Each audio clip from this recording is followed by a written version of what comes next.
Hello, everybody. Good morning, good afternoon, good evening, wherever you are. Welcome back. I am the DJ Atomica, and we're going to be continuing with the art arc. We've been painting this landscape for the past couple weeks, and we're making some pretty good progress, I think. At least looks that way to me. We started off with a sort of, well, you can't really see it right now, but you can go back into the VODs and see that we have progressed from sketch to block in to some of the lighting details last time, especially with the clouds here and with the mountain. And today we're going to be continuing with lighting and color with a chill lo-fi music background. Hopefully you can all settle in for a cozy Saturday afternoon, or I think it's still Saturday everywhere. Could be Sunday for some people, but regardless, we begin. Now, there's a couple things that I wanted to alter from last time. Afternoon. Hello, Lordning. Lordning. Hello, Lordling.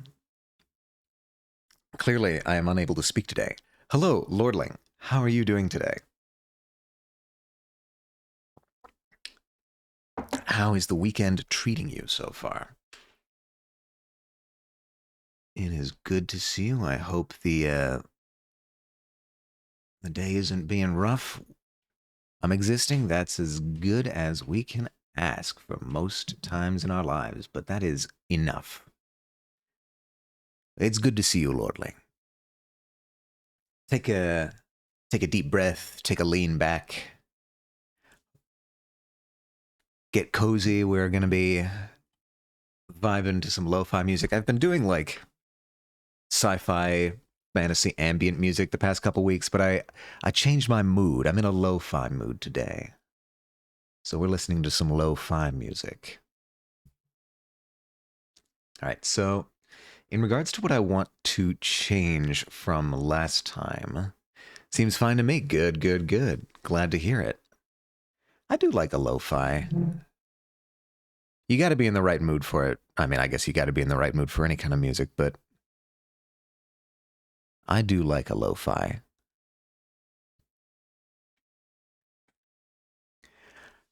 Don't ask me precisely what lo-fi means. I don't completely know. Hmm. You'd have to ask a musician for details on that front.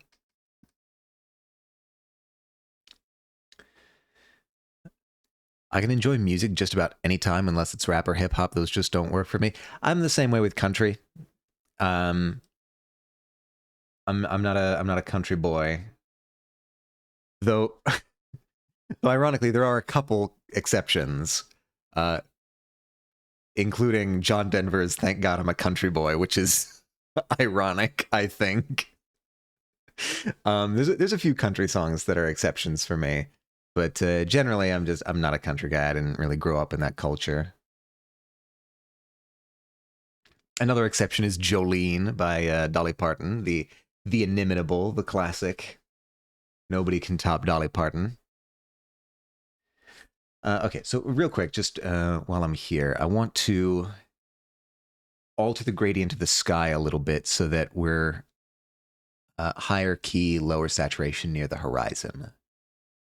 So I think I should be able to do that. Although the fact that I have this on, oh, I've also got this like that. I thought the screen blending mode was going to mess me up, but it turns out it was actually just that I had it alpha locked. Just making it a little bit lighter near the horizon because that's how skies work.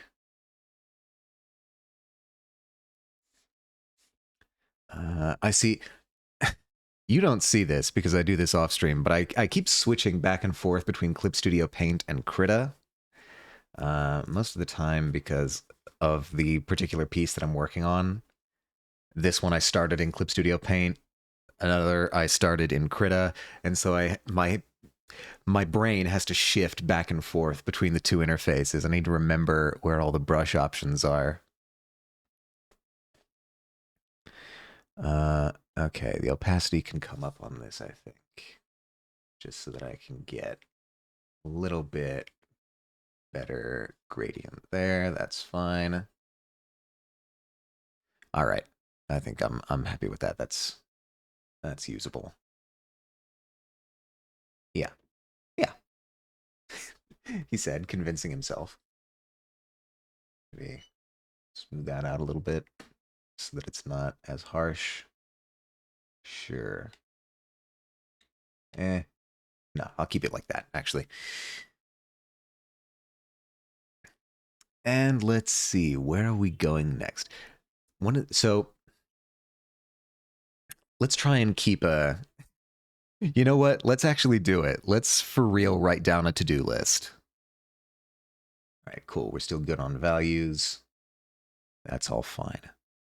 Let's actually write down a to-do list. Let's I don't know. Let's go with pen tool for this.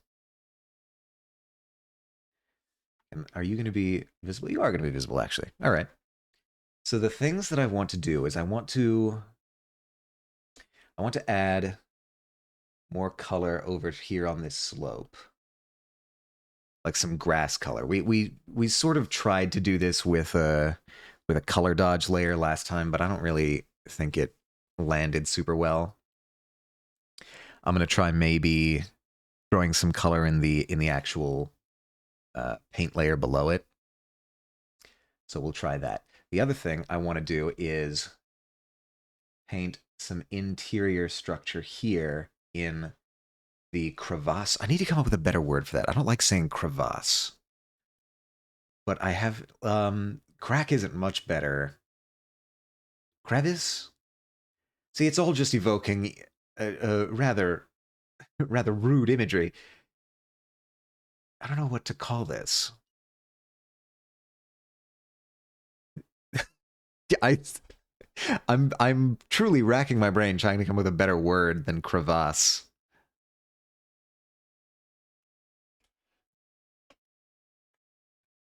I don't know. Uh Maybe we'll go by context. We'll call this the excavation. Excavation detail. That's what I want. I want some detail on the inner structure here. Now, for those keeping up at home, you might remember that at the end of last stream, I was struggling trying to figure out how to put like window lights in here to denote that it's like an inhabited structure on the inside of this fjord. This isn't a fjord. This is gonna bug me. Are there any geologists in chat? I need to look up what mountain crevice name. What are we doing here? What am I doing here? It's oh god, it might actually be crevasse. That might actually just be the real term. No, a crevasse is a crack that forms in a glacier or ice sheet. Okay. Let's be more basic about this. Crack in mountain name. What are you called? Okay. So there's apparently a 2022 movie called A Crack in the Mountain. That's going to complicate things on this search.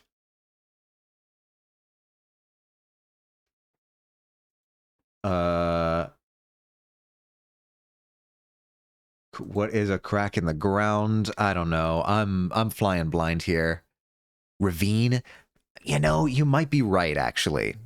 Ravine may be the correct term now that I'm thinking of it. Fishers, what is a ravine? I don't even know if I'm spelling that right. A landform that is narrower than a canyon. It is often the product of stream bank erosion. Ravine in mountain? I'm literally just looking for photos that look slightly like what I've painted here, in the vain hope that one of them will validate the word ravine.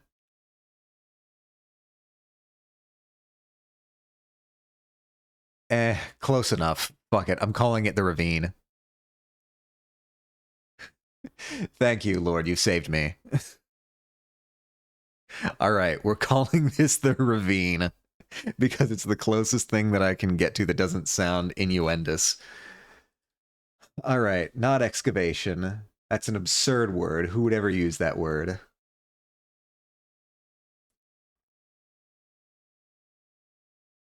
We're going to call this...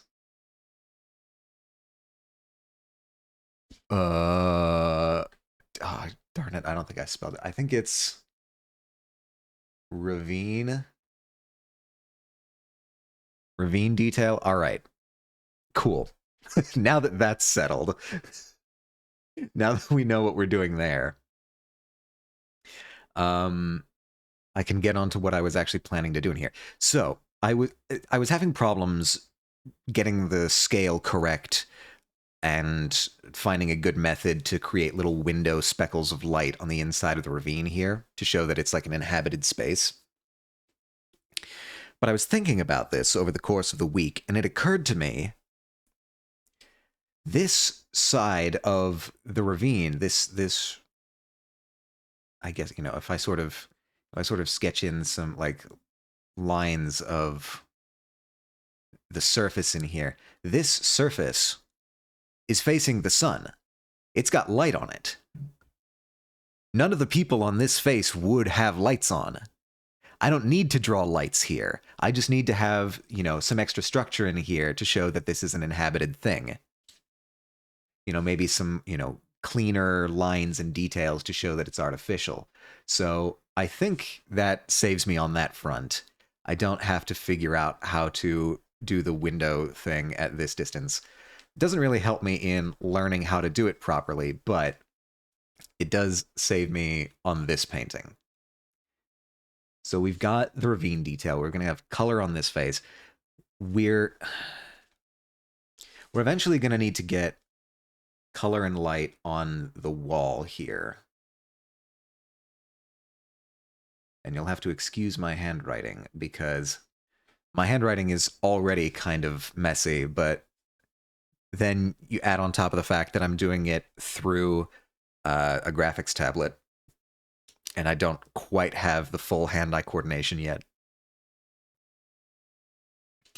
It just makes for a bad time. So color and light on the wall.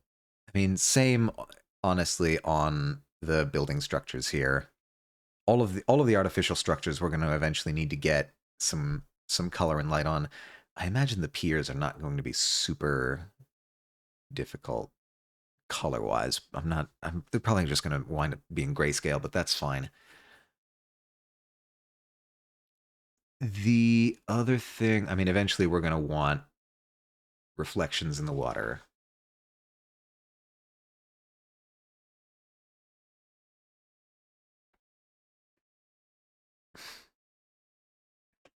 So let's see. Color here, color and light here, reflections, ravine detail. Realistically, I don't think we'll even get to all of this today, but another thing I want is for lore reasons, I want a big ring in sky. What the? I don't know how to spell today either. Sky. That I might try to block in now, just so that I have that for composition purposes.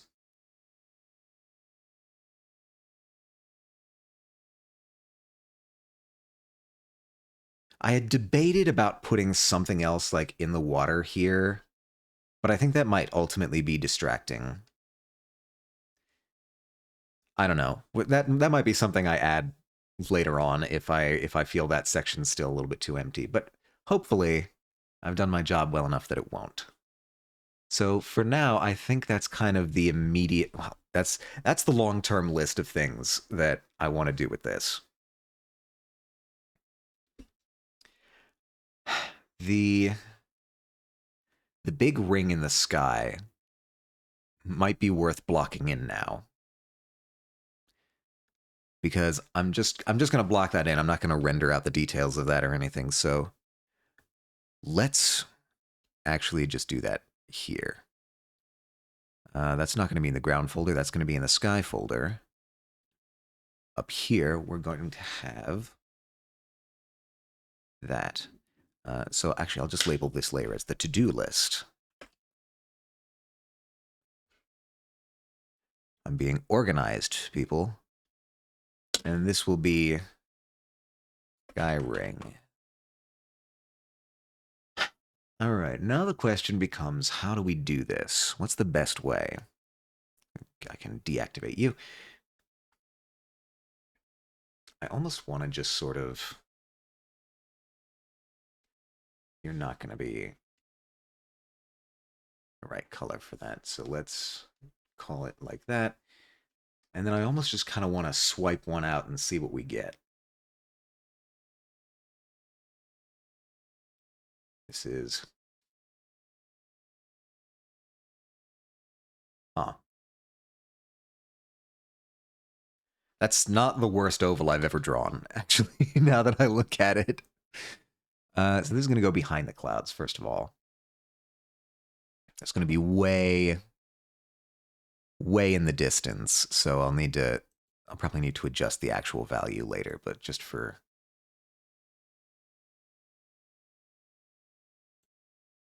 composition's sake, it might be worth just kind of leaving this as it is.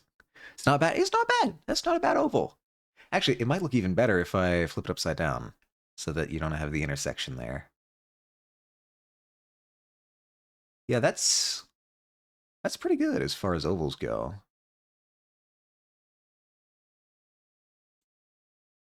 I've done far worse. So the question then becomes, where exactly in the sky do we want this compositionally? And how big do we want it? Right? Like it could be sort of like that.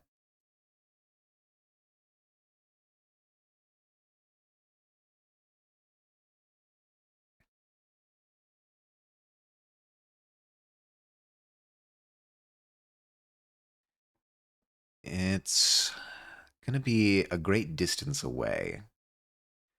So I almost wonder if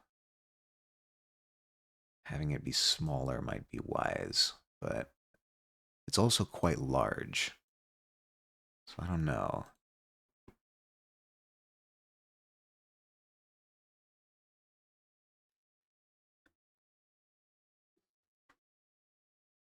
Have it sort of look like a halo for the mountain. Again, that might get distracting. It might be too complicated now that I'm looking at it. What about like somewhere over here? It's just kind of... Right? Because this... You know, your eye might be sort of drawn along the direction of this oval, which would then lead into the line of this cloud, which would then lead you to the main subject, which is the mountain. I think I kind of like that. This is sort of the more balanced image, I guess. This is going to be, honestly, I'll bring that even further down in value. And I think because I've twisted this in such a way, there's not going to... Oh, no, it's still there. Cool. Let's just sort of mess around with the orientation here to get a shape that I really like. And actually, I think I liked the original version better. All right, we'll just keep it that way. All right, cool. That's blocked in. Now what? Where's my to-do folder? Where's my to-do list? Did I delete it somehow? How?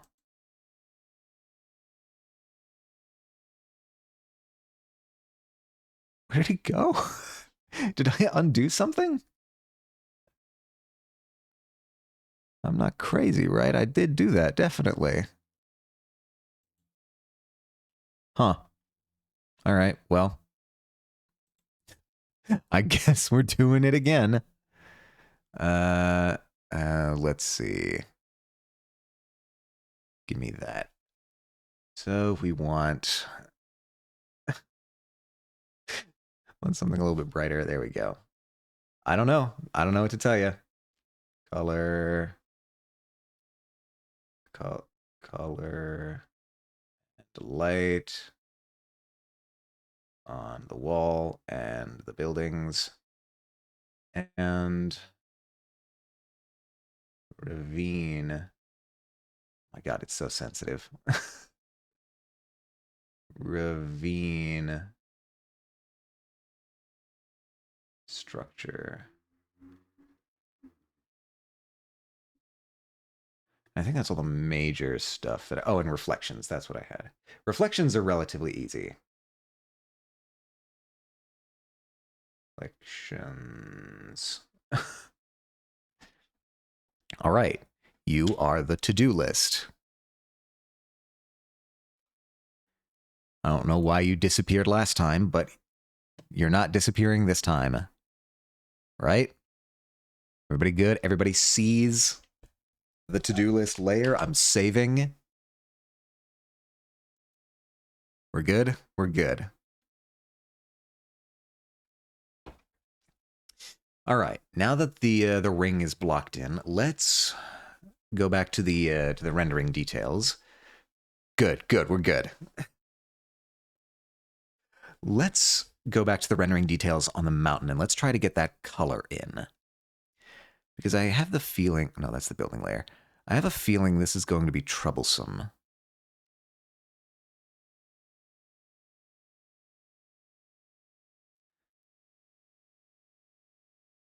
We've got a little bit of it on the color dodge layer here. If I bring this back to a normal blending mode, what do we get? It's not the worst. Truly. I wonder if I could just like fuck around with the blending modes here and see if I can get something good. Color burn? Nah, that's a little too dark and muddy for my tastes. Linear burn. This is the portion where we go through and blindly click on different layers and blending modes until it kind of looks good. Why do these blending modes work the way they do? We don't ask those questions.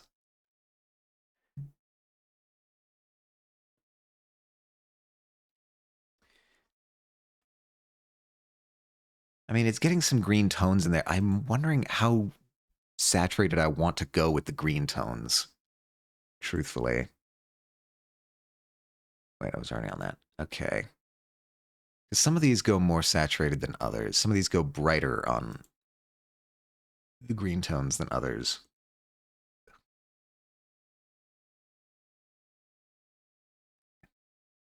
Another thing it might be worth doing. Exclusion, darker color, lighter color. I don't know. I think we're probably going to fall back to the old classics. Another thing it might be worth doing is sort of, since we're going for a kind of Mount Fuji style,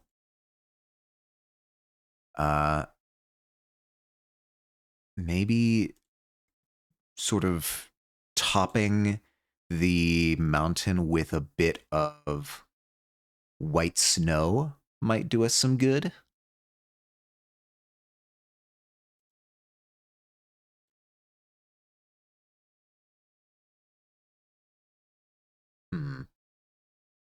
I do think that looks not bad.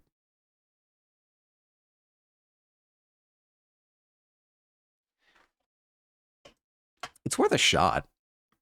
We could try it out.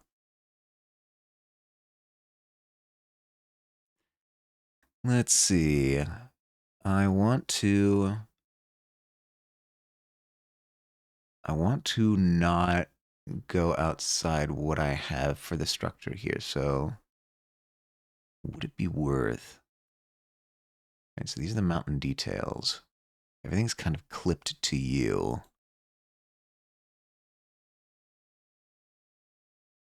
I wonder if I clip this as well. Will this still work within that boundary?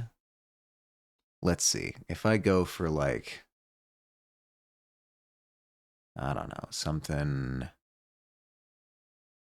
this a ways and just, well, you're not painting anything at all.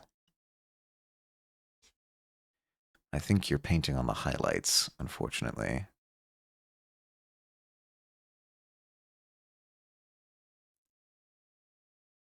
If I do that, you gonna get angry with me?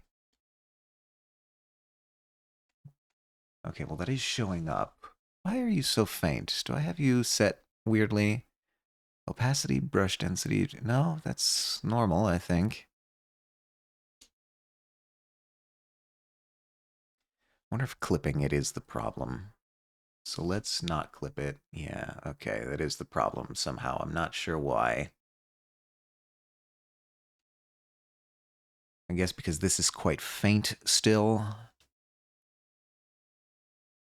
All right, we might have to go in here and do this for real. We'll just have to. All right, how far down do I want this?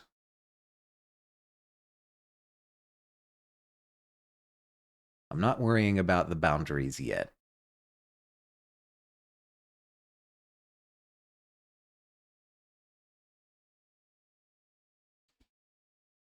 I'm just filling in the shapes of where I want the snow to be going down.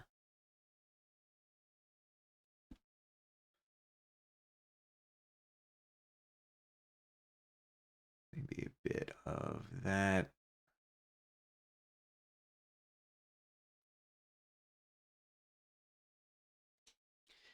Now, let's see. I'm going to turn this to low opacity and erase a bunch of stuff. I'm going to try and carve this into the shape of the mountain. So, wish me luck.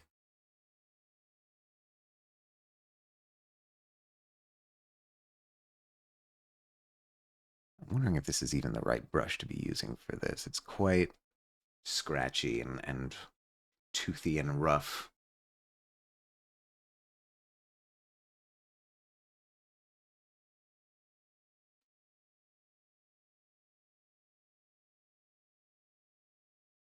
And get up here. We don't want any showing on this side because that is the top and we should not be seeing it at all. And then I'll come in and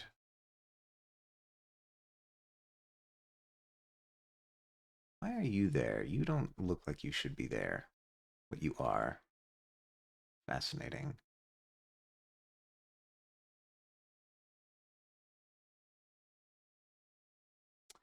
We're gonna take this to that edge.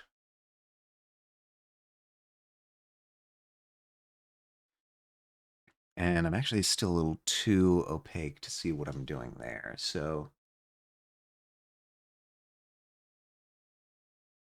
bring you down to this edge. It's entirely possible that this is for naught, but let's see.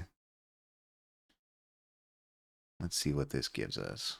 I really feel like you should be erased, but I don't see how to erase you. Okay, that doesn't look very good. Now, part of that is likely just my rendering. But let's see.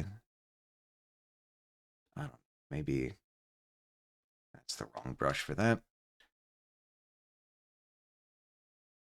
Let's go with this blender, this blending brush, and see.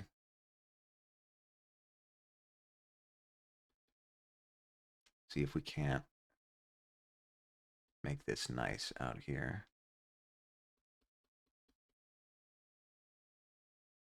Gonna make it sort of extend down the mountain. You may like blow off in that direction.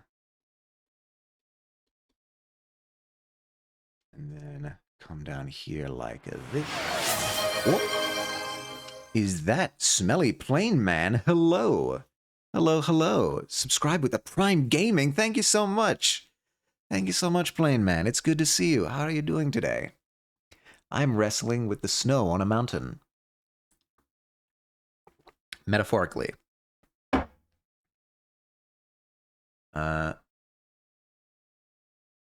I feel like wrestling with the snow on a real mountain would be some sort of like parable for doing something fruitless and futile. That feels like that to me.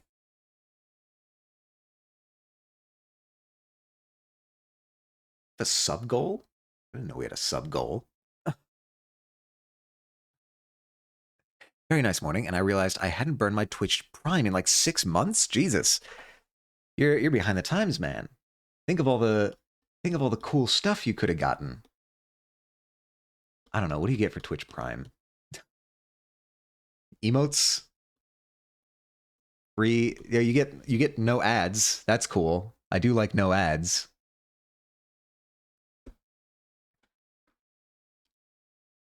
All right.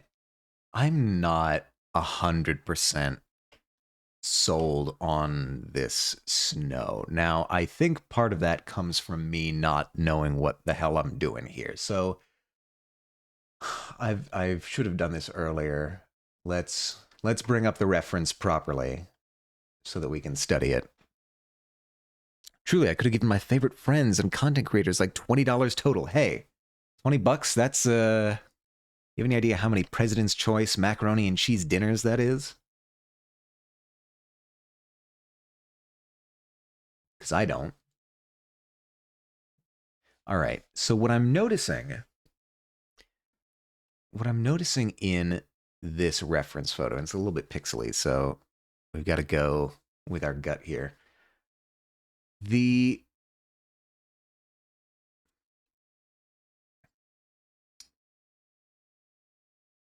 structure of the mountain is totally preserved under the snow. It's just a different color and value.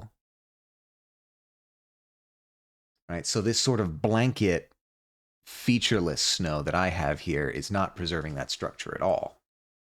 So let's get rid of that. That's no good. I don't like it.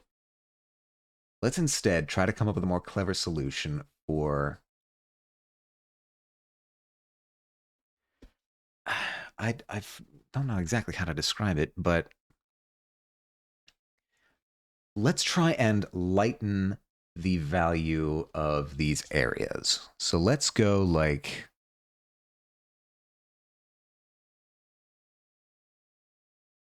these mountain highlights. Copy. What do I have that? What is this? What are you doing? I must have this turned down low, right? This is just another copy of this layer. What am I doing?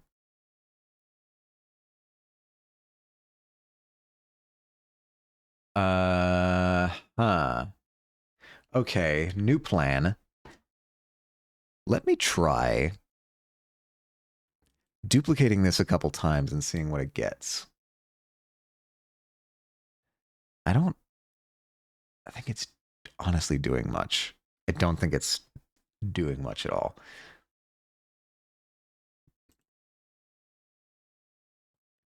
I mean, it's certainly reducing the value. That much is clear. What if instead...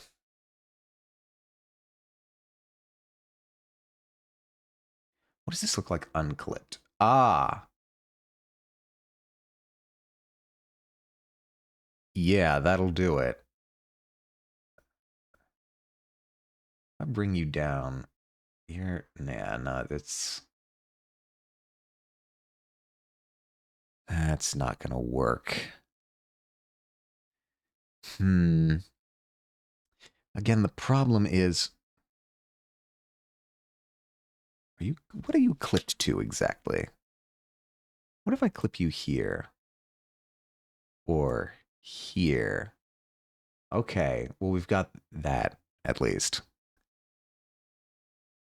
Or here. No?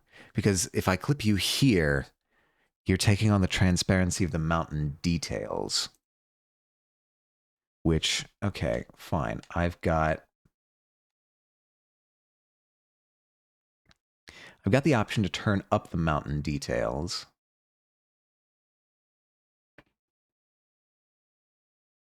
Which makes the whole thing look snowy, which is interesting. Turn that off when we get something more green.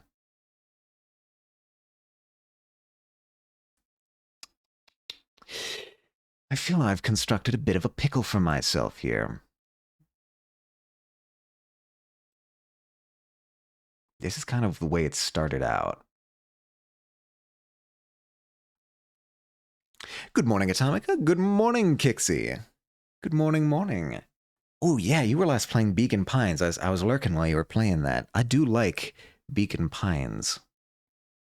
I have seen it played before, and it is a delightfully charming game. Thank you for the shout out. Oh, of course, no worries whatsoever. It's always good to see you here.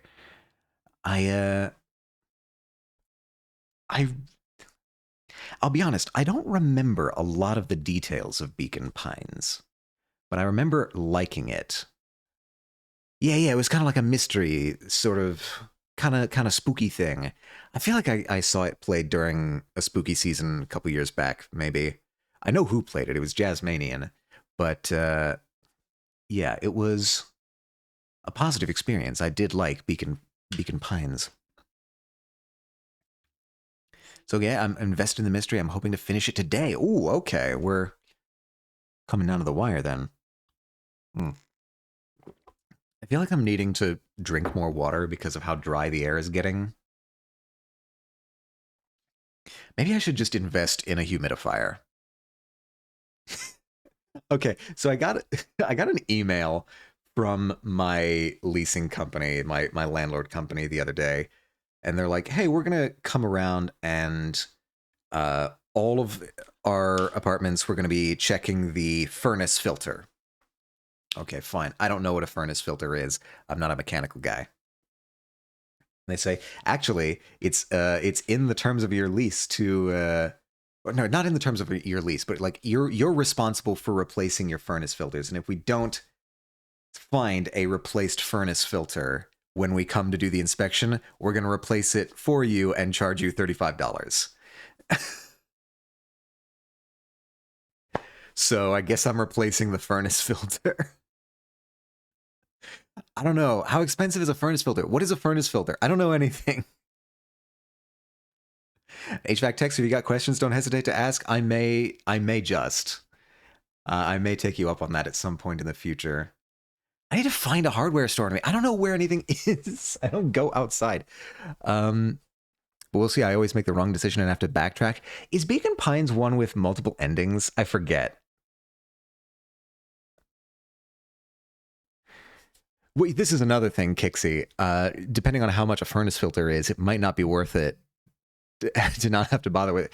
Depending on how expensive furnace filters are and how much I would need to pay for the Uber to get to a hardware store where I can buy one, it might be cheaper to just tank the $35 charge.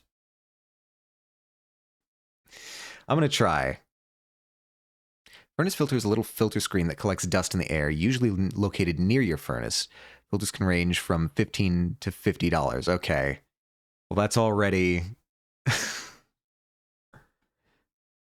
Depending on how far away my nearest hardware store is that carries furnace filters, that may already be...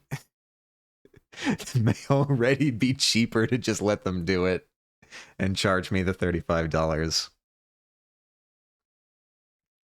I don't know. We'll see. I'll have to look around and do some math. Lots of wrong turns and bad endings. Okay, yeah. No, I could have sworn I remembered. Because there's a way for it to end like an hour into the game. Am I right? Like I feel like that's I'm remembering vaguely from when I watched Jazzmanian play it, but I feel like there was a version of the story that you could play through and just complete in an hour or something like that. You can find them at your local grocery store too, but you need to get the right size for your furnace. Yeah, see, another trouble is that my furnace is in a really inconvenient spot. The closet that it's in is blocked by a bunch of furniture because I have very, very constrained space in this apartment. Not a bunch of furniture, it's blocked by a table. But it's just a little awkward to get into. The cost, and then you have to do the changing, and then you have to figure out how to do it. It's starting to sound worth $35. I mean, look, if Lord was doing the installation, I would gladly pay $35. I would have peace of mind in this instance. My concern is that you could have problems if you're not changing it on a regular basis. Yeah, fortunately, I haven't been using the furnace very much until, like, I don't know, maybe a couple weeks ago, because the weather just wasn't, like, I didn't have the heating on until then. So hopefully, hopefully its current state is not terrible. But you're right, in the future, I may need replacements pretty often, and I cannot rely on the apartment service to do that. Note to self: when have you changed furnace filter? I think I have never changed the furnace filter in this. I've just gotten into this place in July, and so I haven't needed to turn on the furnace until like late September or like early October. So yeah. Is it like, okay, I see, you don't know. I am sure it depends heavily on the model of furnace, but is it usually like visually identifiable on the outside of the furnace? Like, I have to imagine you've got to have somewhat easy access to it. They wouldn't let lay people just like go digging around in the internals of a furnace unit, right? It's got to be like kind of on the outside, is what I'm thinking. No, it's based on the filter when to change it. And yes, you should have easy access to the filter. Okay, maybe that's something I'll do. I'll write that down. I'll write that down. I'll move some furniture around later today and do a visual inspection. Furnace filter. I'll do a visual inspection today and see what I can see. Keyword is should. Fair enough. Designs are not always adhered to. Best practices are not always followed. See, what I can always do is, why are you on glow? You shouldn't be on glow. You should be on color dodge, I think. That's fine. I don't mind that. You're okay. Okay. No. I think we're onto something here, chat. I think we're onto something. You can always DM me too. Yes. I think I might if I have questions. Hopefully, best case scenario, it'll be self-evident and they will have designed it for idiots like me, and the process will be clear.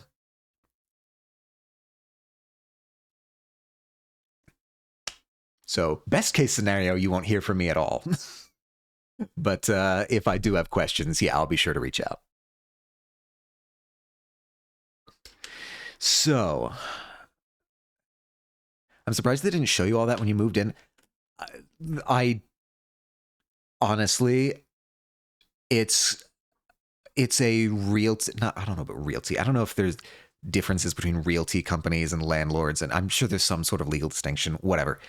The point is, the company that I'm renting from usually rents to a bunch of college kids.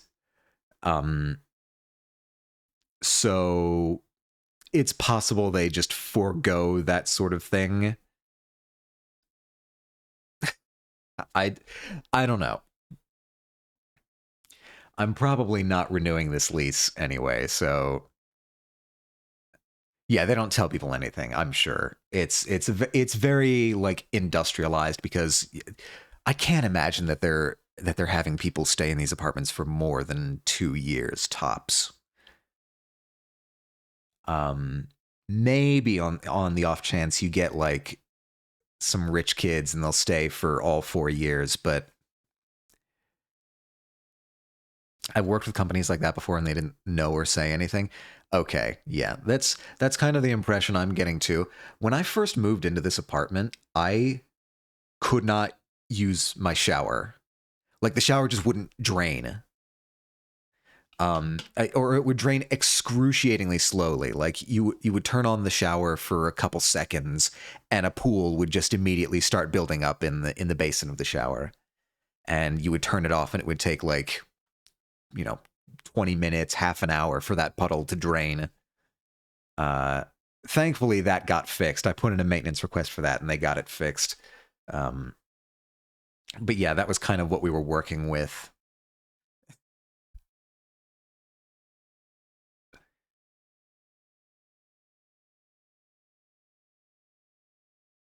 I feel looking at this mountain detail, I I want to push some of it up a little bit towards the horizon. Just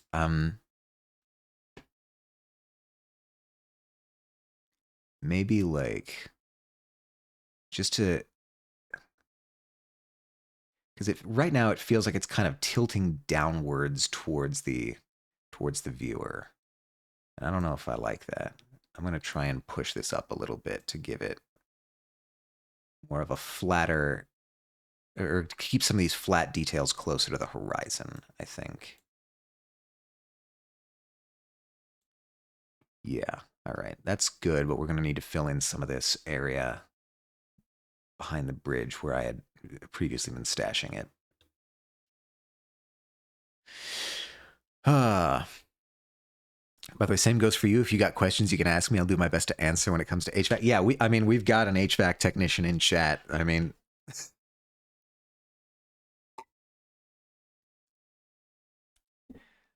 if there ever was an expert, here they are.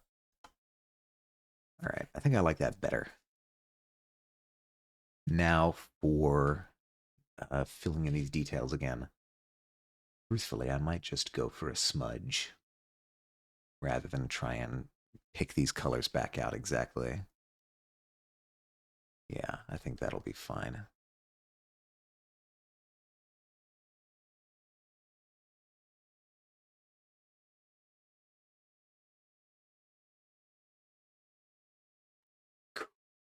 Yeah.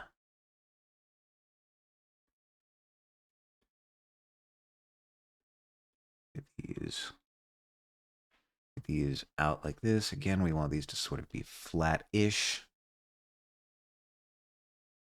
Get some smudging in there. I wouldn't go that far, but I know enough to be helpful. Enough to be helpful is enough. In my books, anyway. So long as you know enough to be helpful, that's fine.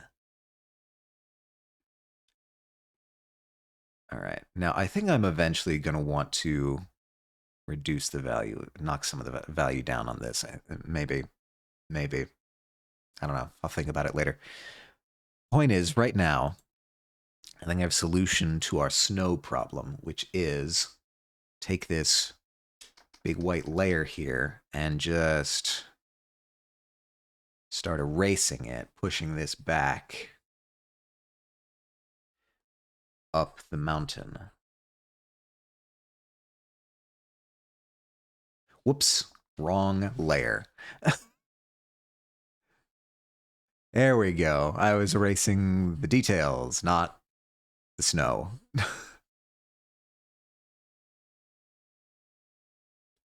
I was about to say, why is this looking all so uniform? That's because I got rid of all the details. Go figure.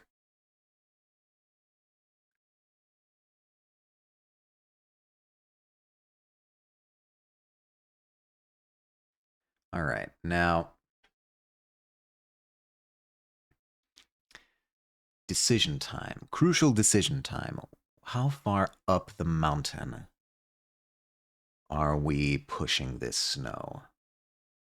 I feel like, truthfully, I think you might be the. Hmm. I don't know. Maybe the strat here is go with my landscape brush, but erase upwards for that fine detail.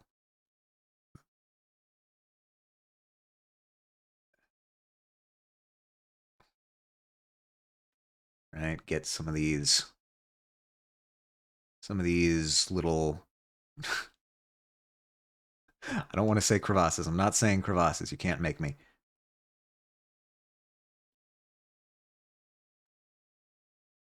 Some of these detailed sections. Ravine. But these aren't ravines. I'm not sure these are ravines.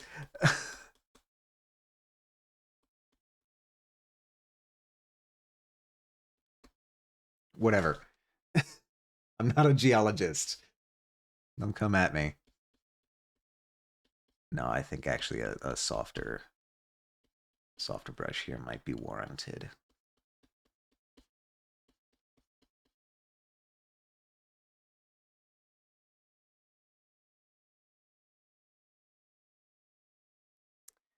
I don't know. This is starting to look messy to me. Maybe if I clean it up a little bit down here at the base, it won't look so messy.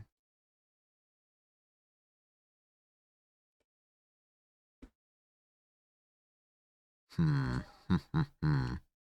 Highlights. I'll bring you up. That's eh. Minimal effect.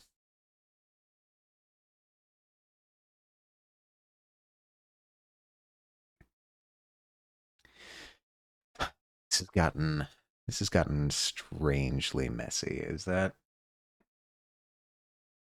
might be a feature of the original structure now that I'm looking at it.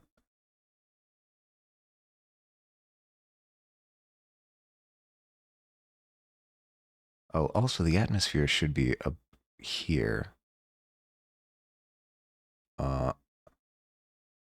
You mountain details, you're clipped like that. Oh wow, you're Oh god, it was the No, I don't want you clipped to anything. I want you like that. And then I'll bring you down.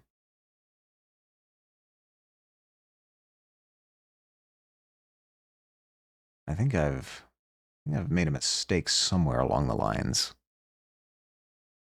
Somewhere I've made a mistake.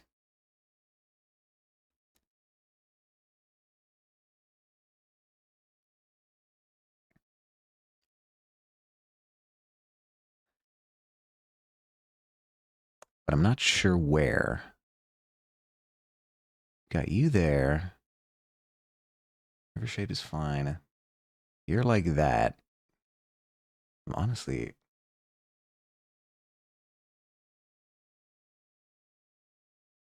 I wonder if I have this as the wrong color is the thing. All right, here's what we're going to do. We're going to do an adjustment to this, or a correction layer as they call it here in Clip Studio Paint. And we're going to go hue, saturation, luminosity, and we're just going to fuck around with the hue.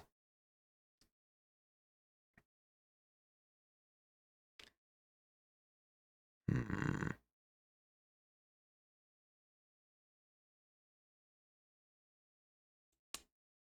No, I don't like that.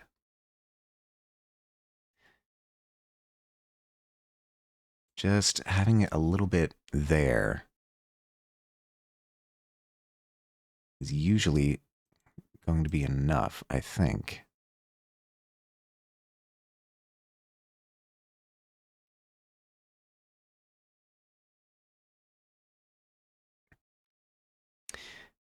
The mountain details, if I bring that... It's weird. It's weird how much of a difference that makes on the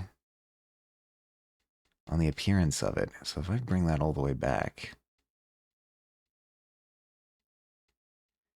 reconfigure things as I had originally set them.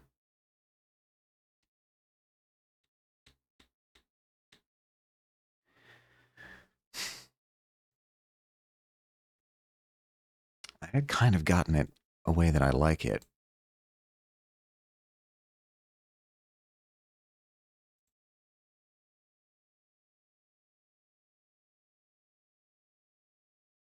Wow. Something... No, wait, sorry. I was on the wrong layer there. That was why. Something about the way that I've set up this layer stack and this clipping mask. It's gotten strange.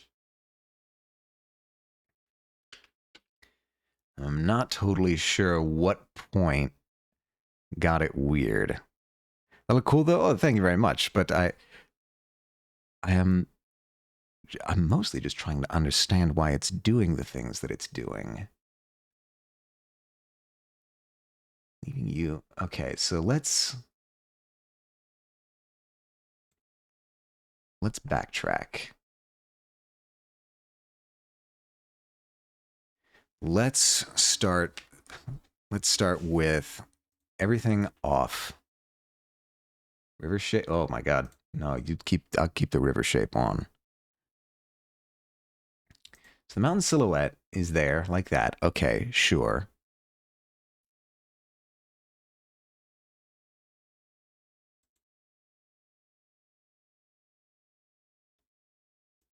I think I can honestly safely move that there, in which case, if I have all of these things on and then clip you.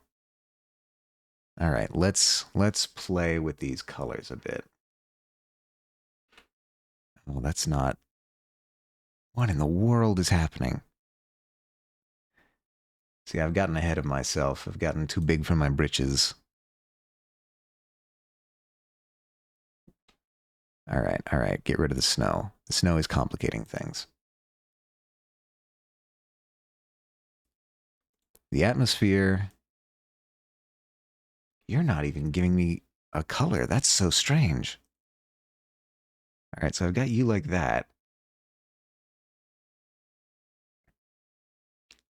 We want the color dodge here to be giving us, like, a little bit of atmosphere.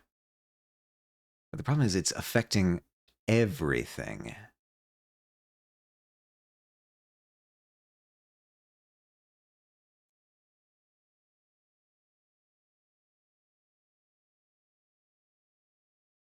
I'm not sure it's actually...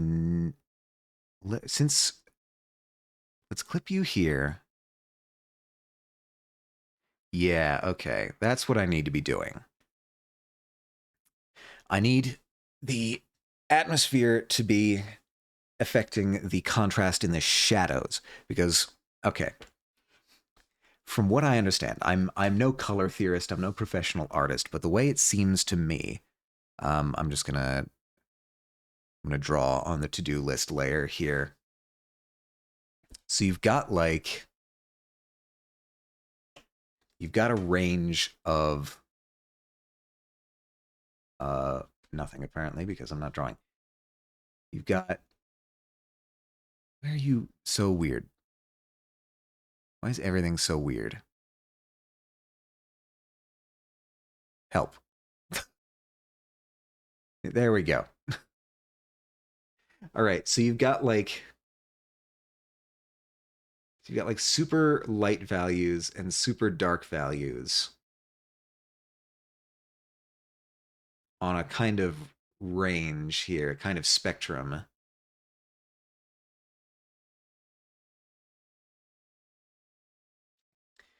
And the kind of the difference between light and dark is the contrast. What looking through more atmosphere does, apparently, is reduce the contrast. It reduces the range of values. and it reduces in the direction of the light direction. It reduces in the direction of the sky color. So what I did here was effectively just bring the shadows up and made them slightly more blue. That's what this layer does, this atmosphere layer. It doesn't, right? Like if I paint a bright color, where are you? If I paint a bright color on, you know, this section here, and a bright color on this section here, the highlights don't actually get affected very much by the atmospheric change. So the highlights don't change very much, but the shadows do. The shadows come up and get slightly more sky colored. And that's what creates the effect of atmospheric distance. At least that's the way that I understand it. So, I was overcomplicating things for myself. I was trying to get all of this atmosphere on top of other highlight layers that it shouldn't really have been affecting anyway. All right. I think we're back on track.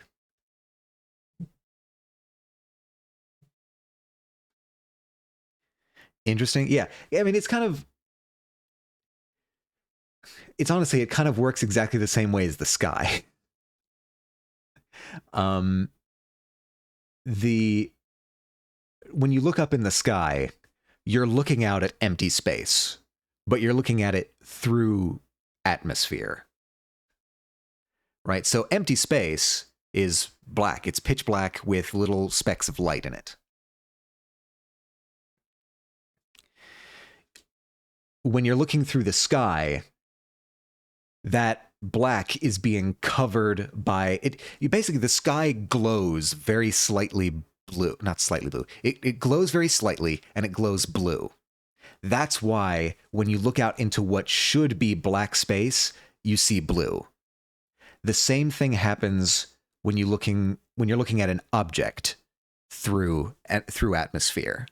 The dark areas become sort of sky-ish colored because you're looking at, you know, for example, black objects through an atmosphere. Whereas the light colors don't really change. They can just sometimes get a little overwhelmed. The reason we don't see the reason we don't see stars in the sky during the day is because that light is so far away that it's quite faint, and it gets overwhelmed by the glow of the sky.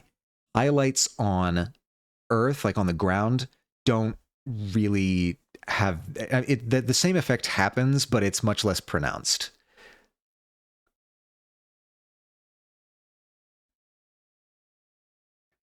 So the only reason that you can't see the stars in the daytime sky is because the contrast is much lower between the lights of the stars and the light of the sky.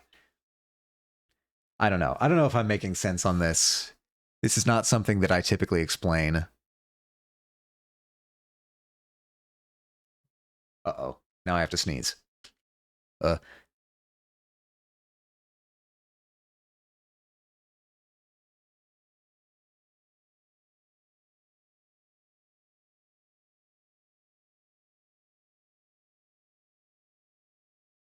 Okay. I should be back.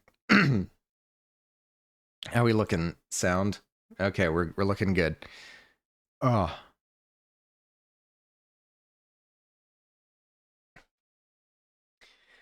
Anyway, what I want to do now is, because this mountain detail layer, because I moved it around a little bit, I got some of it over top.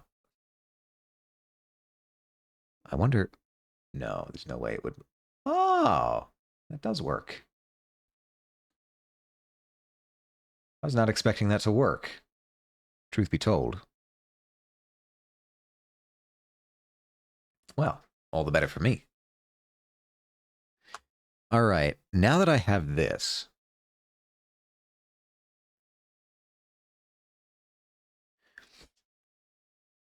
what do we have on this front?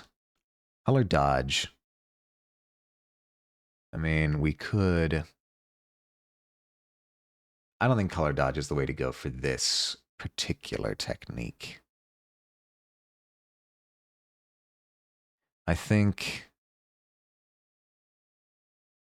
it might be worth just coming into the mountain details and filling in some of that with color. So what I'll do, I will duplicate this layer and hide the original version, and we'll just work on this layer, which I think should still be good. Yeah.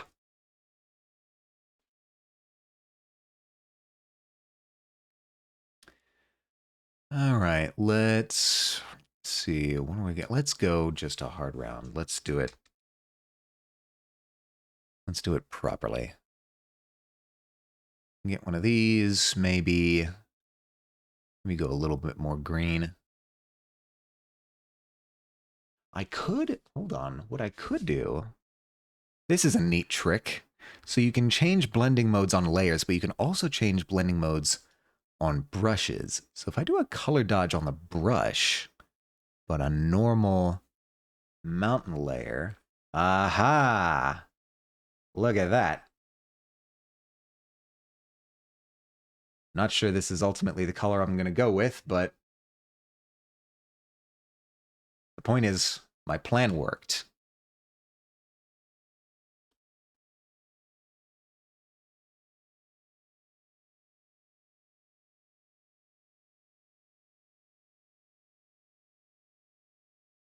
I wonder if I might go even more saturated.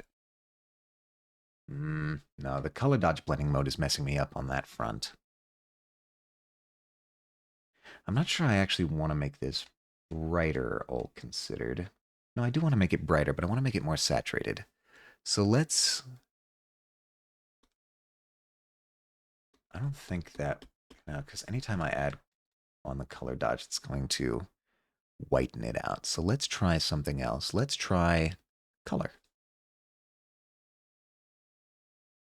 All right, well, that's giving me the color that I want, but not necessarily the brightness. I wonder if I combine the color and color dodge modes, that might be more what I'm looking for. So if I do that color, and then I do color dodge,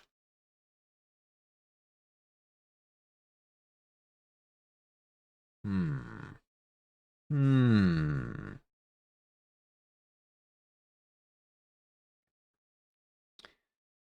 Perhaps.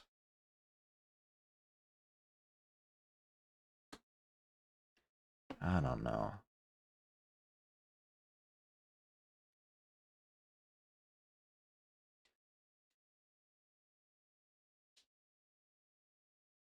I worry I'm getting these things too bright, because like even over here, like these on the reference, the trees don't get super bright.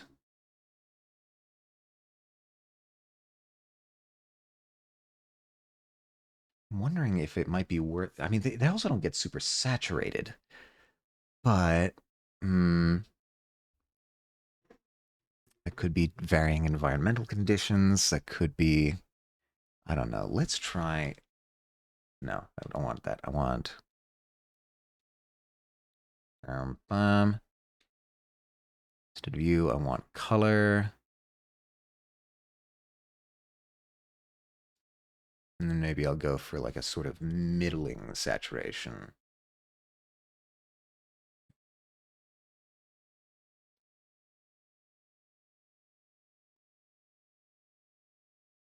Yeah, that's not terrible.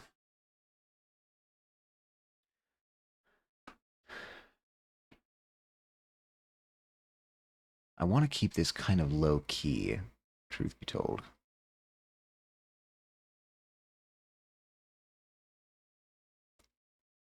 At least for now. I could always come back in layer with like later with extra like color dodge additions. Come in here like that. That's just gonna be. I wonder if if I go more soft with this,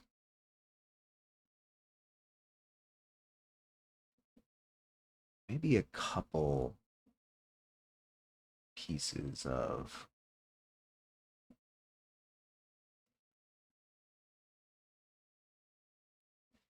that's not the worst.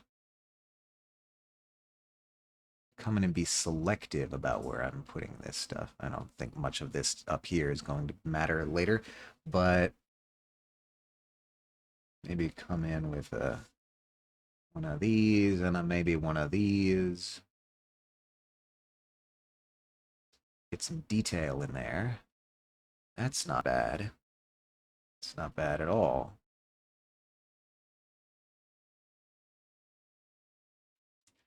And then maybe even for the sake of texture, come in here with this blend.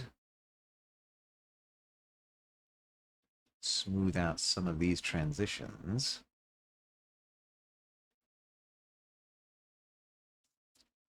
But just some of them. You don't see the brush marks quite so easily. I'm not hating that. I'm not hating that at all.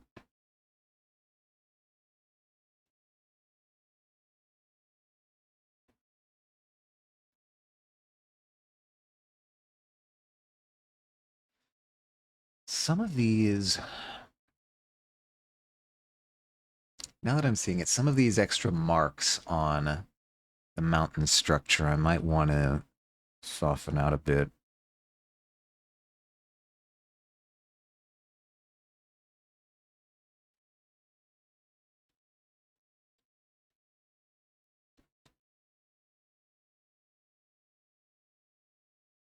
You are strange.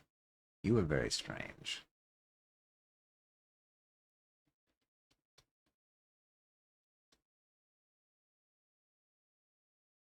Everything back here I like.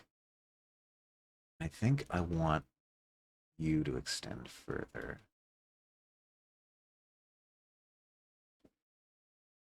I want to clean up some of this geometry, I think is what I want.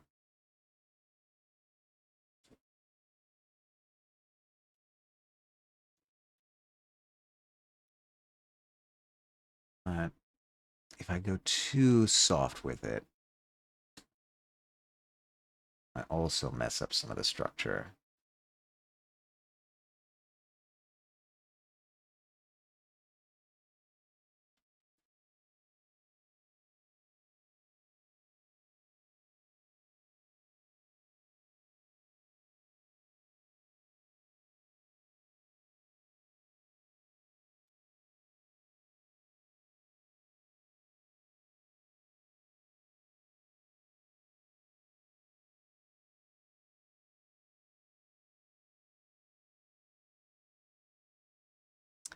Can clean that up. That's been bothering me for a while.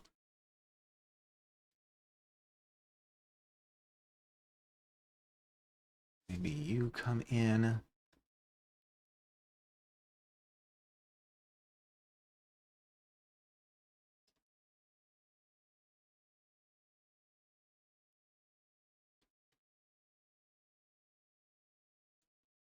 Oh, wow, you are not clipped to that at all. Interesting. That's fine.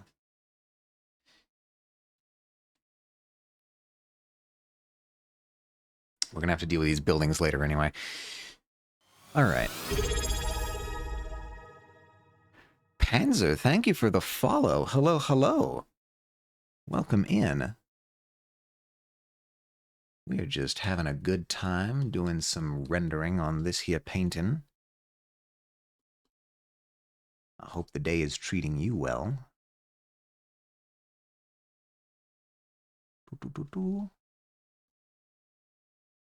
Gonna come down. No, I'm not gonna come down like that. I don't like that.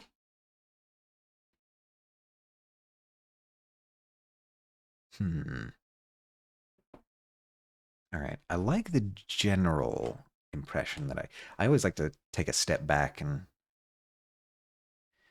get a big picture view of what I'm looking at here. Hello, hello, hello. How goes your day?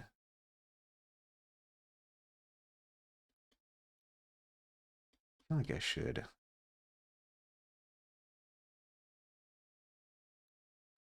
I don't know, maybe like bring some of this in.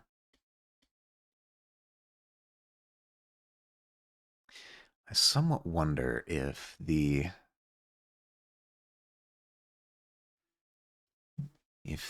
hard edges are being lost here. So if I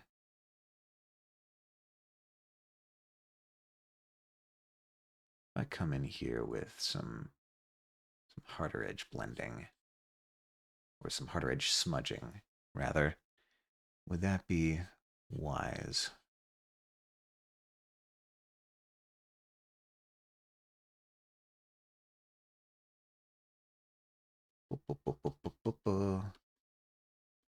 I'm just messing with things now.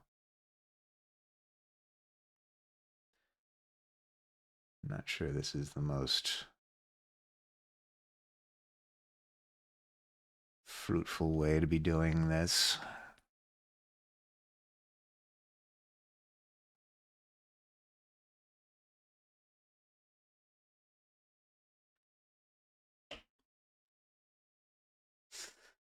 I'm also not sure this is the right brush for the job now that I'm thinking about it. If I'm going mountain structure, I should be using the brush I used to make the mountain structure. Include more of these hard edges here. Now that I have the opportunity to see these in more contextual places,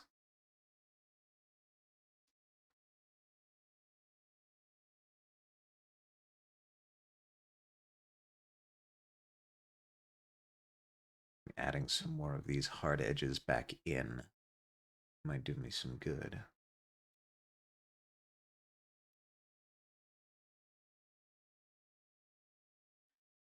This brush needs to be smaller. Okay, we come in, maybe just get some more of these.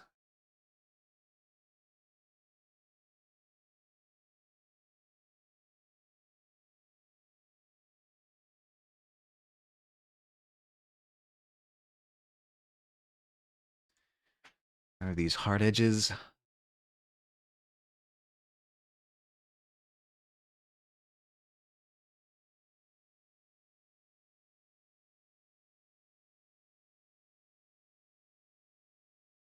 Hmm. Flying a bit blind here. Let's go look at the reference. It's a lot of these follow a lot more the shape of the mountain itself.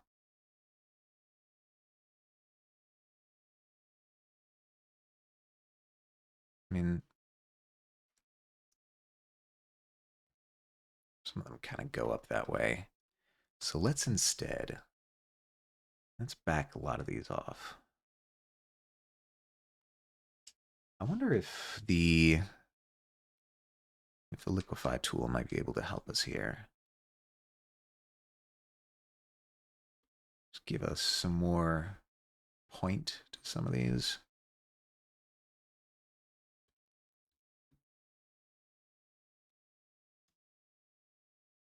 Get it closer to the angle of the mountain itself.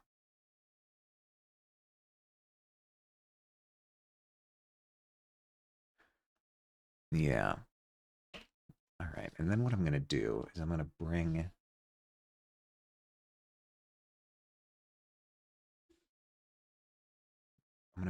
these two ridges together.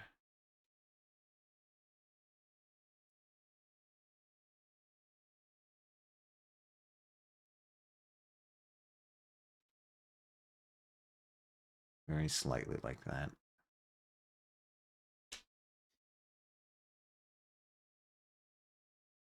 No, I don't want to erase. I want to smudge. So Take the smudge tool. I'm going to bring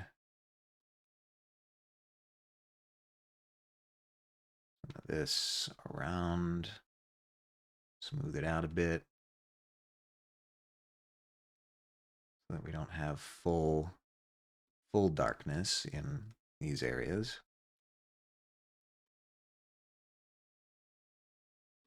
Maybe that's not actually...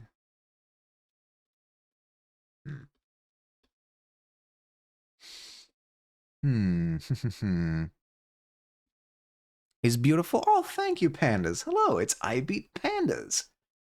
A fantastic streamer if ever there was one. Hi, pandas. How are you doing today? I am feeling indecisive, it seems. Trying to figure out exactly how I want this mountain to look. Right now, what's bothering me most is this looks like it's... What is that? Why is that looking like that? I'm alive and awake despite the world's plans. The world ain't got nothing on you.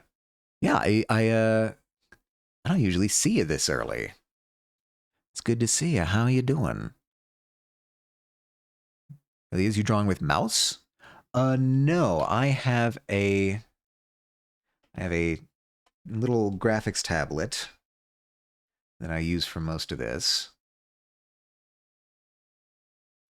I used to use a graphics monitor, but honestly, I found it ergonomically a little bit uncomfortable, especially for long sessions. So lately, I've kind of been switching to this graphics tablet. I slept in, actually. I just needed to force myself up. Hey, look, it's Saturday. You don't got to justify yourself to me on that front. All right, so it definitely is on the details layer. What's stymieing me here exactly?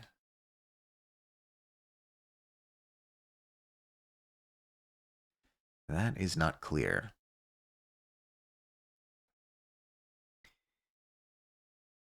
What is the trouble? No, I want whatever color this is.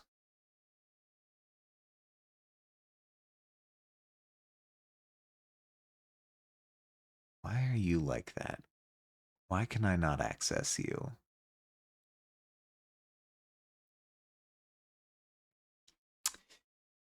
But yeah, I'm just kind of detailing this mountain. And it's fighting me for reasons that I can't quite discern. Let's try you. Are you willing to... Okay, strange. Must have just been the particular brush I was using.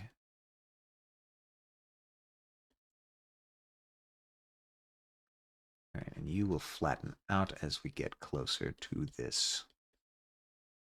There.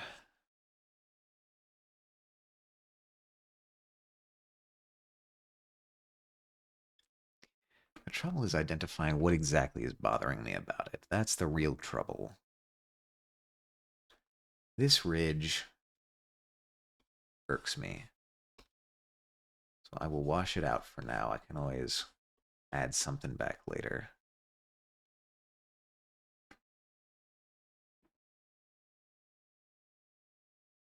Another thing it might be worth... Okay, so back on the reference.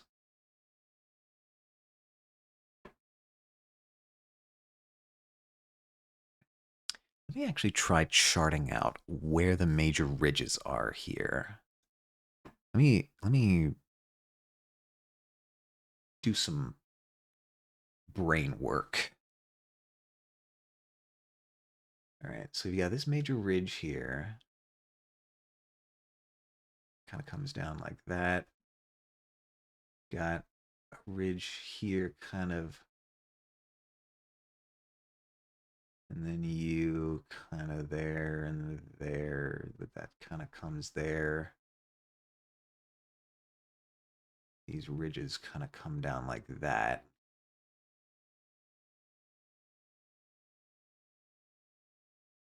Same with these major ones up here. I don't know if these are major ridges, but now looking at it, oh my god, that eraser is huge. That is the danger of switching back and forth between multiple images.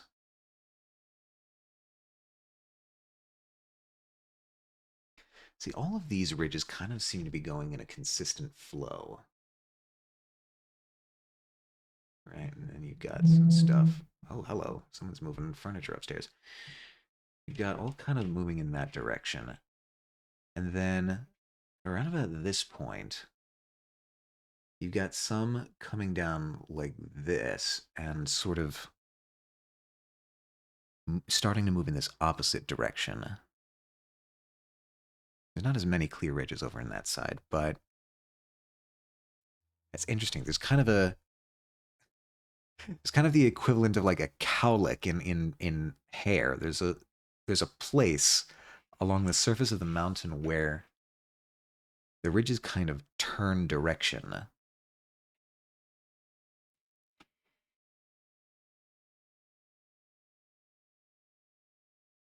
All of these ridges are kind of following the same direction, so I'm wondering if it would be prudent to do a direction shift at some point here. Maybe even up here. Get some of these coming down there. I've got the original. I've still got this. I've still got the original thing. Oh, fuck, that looks better. Why does that look better?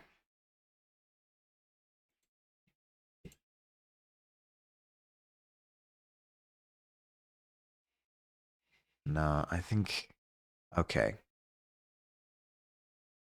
I'm gonna do my best to rescue this one, but I might just wind up going back with the original one now that I'm looking at it. Let's take this flat brush again. Let's start maybe. No, I'm not painting, I'm erasing. Let's start carving out some alternate possibilities. Maybe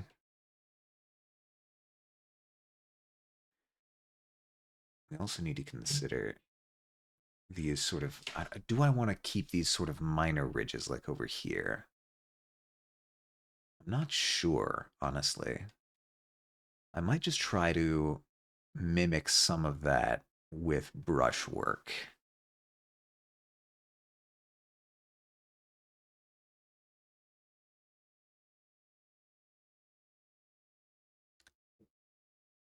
Another possibility is that these ridges are not really following the slope of the mountain very much. So let's poke around a little bit, actually. If I increase the radius of the liquify tool, and it's gonna get angry with me. It doesn't like moving this many pixels.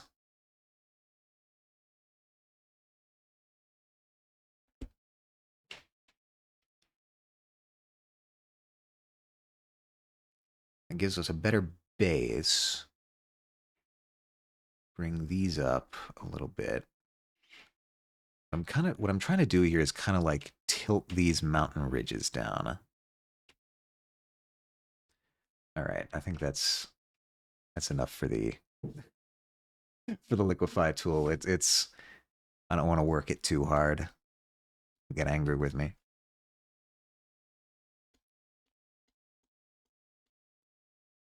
Keep the flow of the mountain going this way.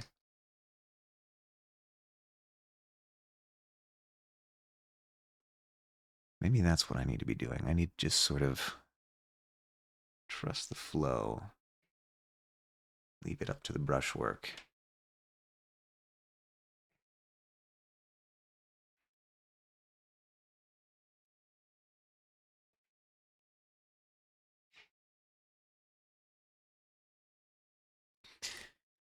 Hmm.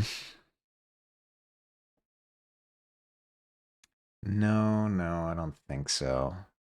Somewhere along the line, I think this got messed up, so I'm gonna delete this, go back to the original layer, and be more thoughtful about why it looks better. All this detail stuff in there stays more impressionistic, but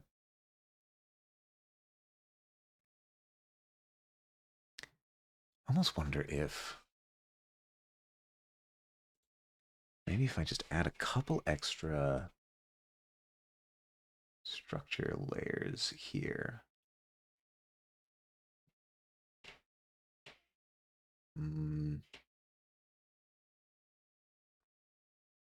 Might be able to mimic some of the detail on the ridges there. I don't know if I want to go full up that way. Maybe I just slightly bring in a ridge.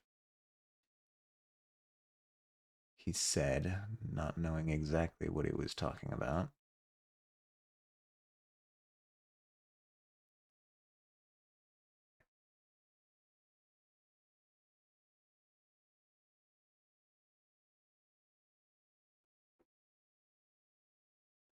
This idea, but I don't think I've quite stumbled upon the right shape yet.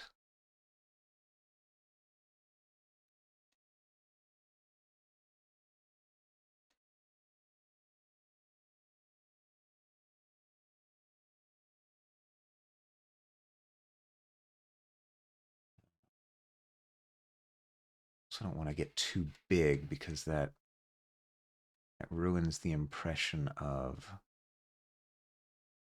scale and distance.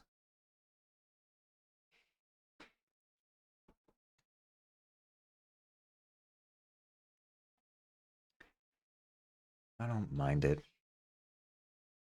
I don't mind it at all. Wait, that's the river. I don't want the river. I want you. Pretty sure that's this color, but I'll play it safe and pick from the canvas itself.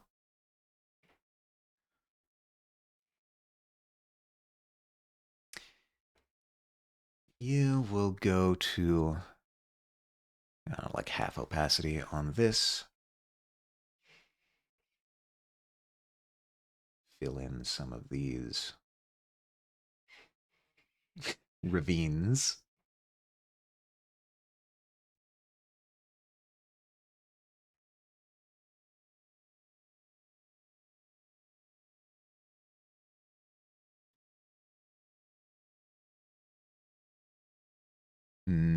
No, I won't fill in those ravines, actually.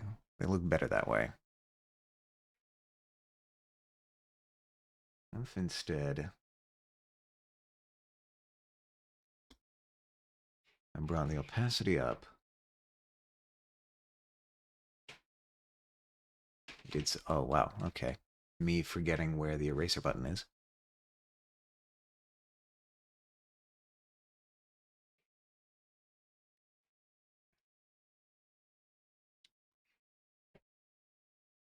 Not sure how to handle bringing ridges around the top edge of the mountain. Not sure if I even should.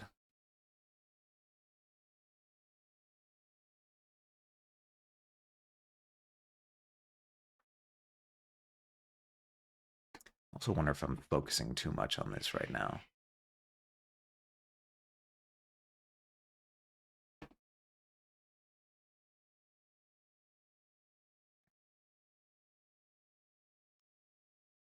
I think I might be. Let's see. It was nice because when it was low key and desaturated like this, these details of the mountain were kind of just implied by your mind rather than me needing to explicitly paint them in, and that's kind of how I liked it.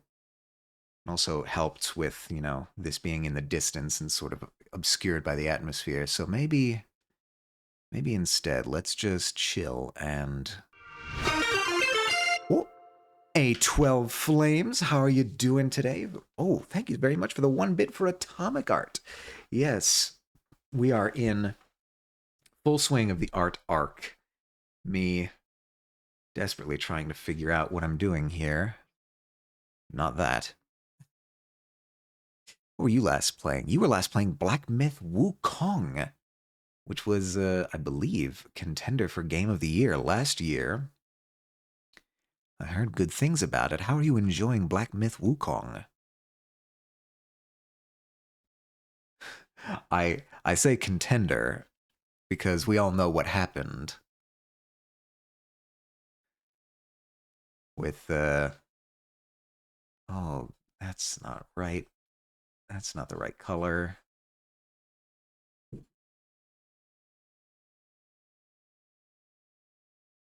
Well, this isn't really the right brush for this either. All right, I'll do my other plan. Very good, but some of the bosses are hard AF. Well, it is a Souls-like. I know this much. I think I know this much. It's a Souls-like, right?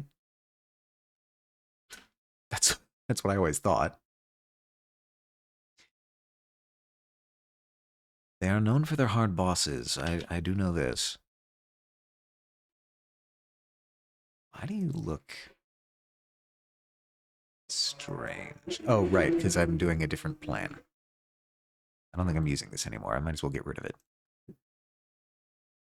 I wanted to play it last year, but my PC wasn't good enough back then. Is it? God, it's so dry. It's so dry here. It do be a Souls-like? Yeah, okay. I thought so. I just wanted to make sure that I wasn't totally misremembering. Yeah, the graphics race continues. Alas. I'm going to duplicate you. Once again, I'm going to do this. Try and do this proper. Around.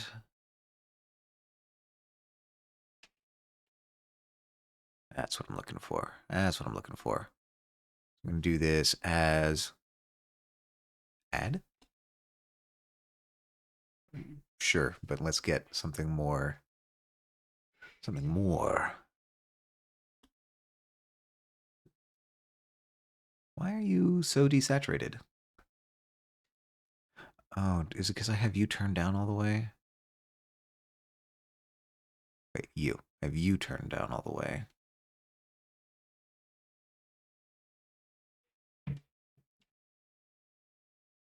Maybe not. Maybe color? Did I use color for this? Oh, I did use color for this. Okay, I used color and color dodge. All right.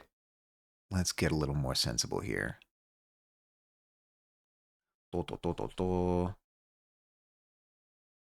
See, okay, so my problem wasn't that this was too.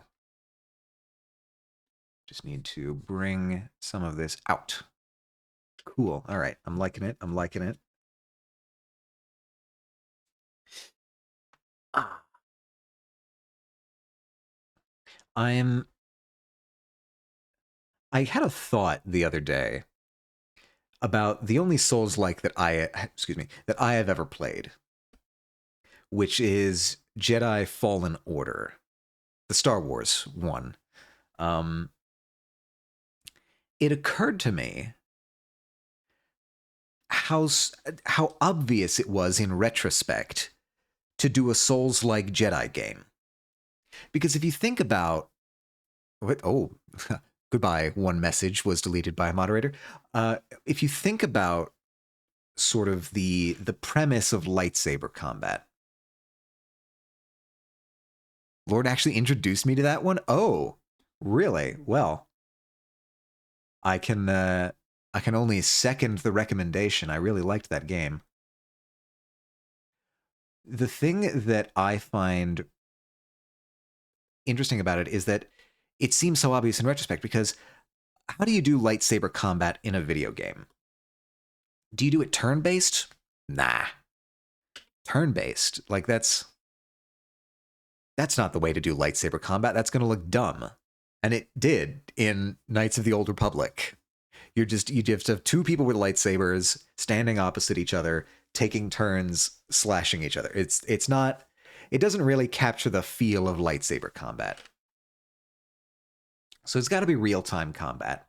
But what kind of real-time combat? Like, are you just doing Kingdom Hearts style where you're just kind of, wailing on each other in real time? That's not really getting the vibe of lightsaber combat either.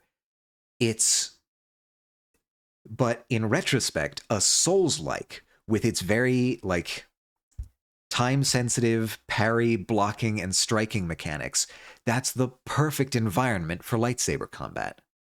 In retrospect, I don't see how we ever did lightsaber combat in anything other than Souls-like combat. It makes so much sense in retrospect.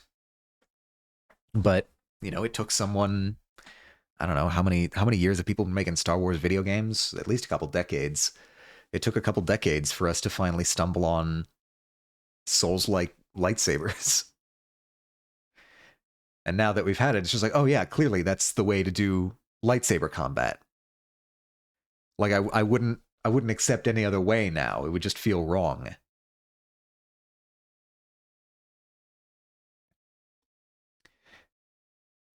Color dodge. It makes sense? I think it makes sense, he said, tooting his own horn.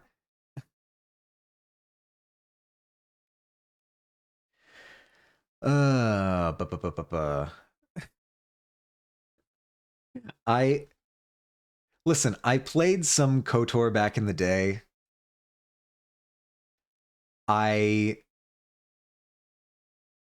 had some fun with it, but I never finished it.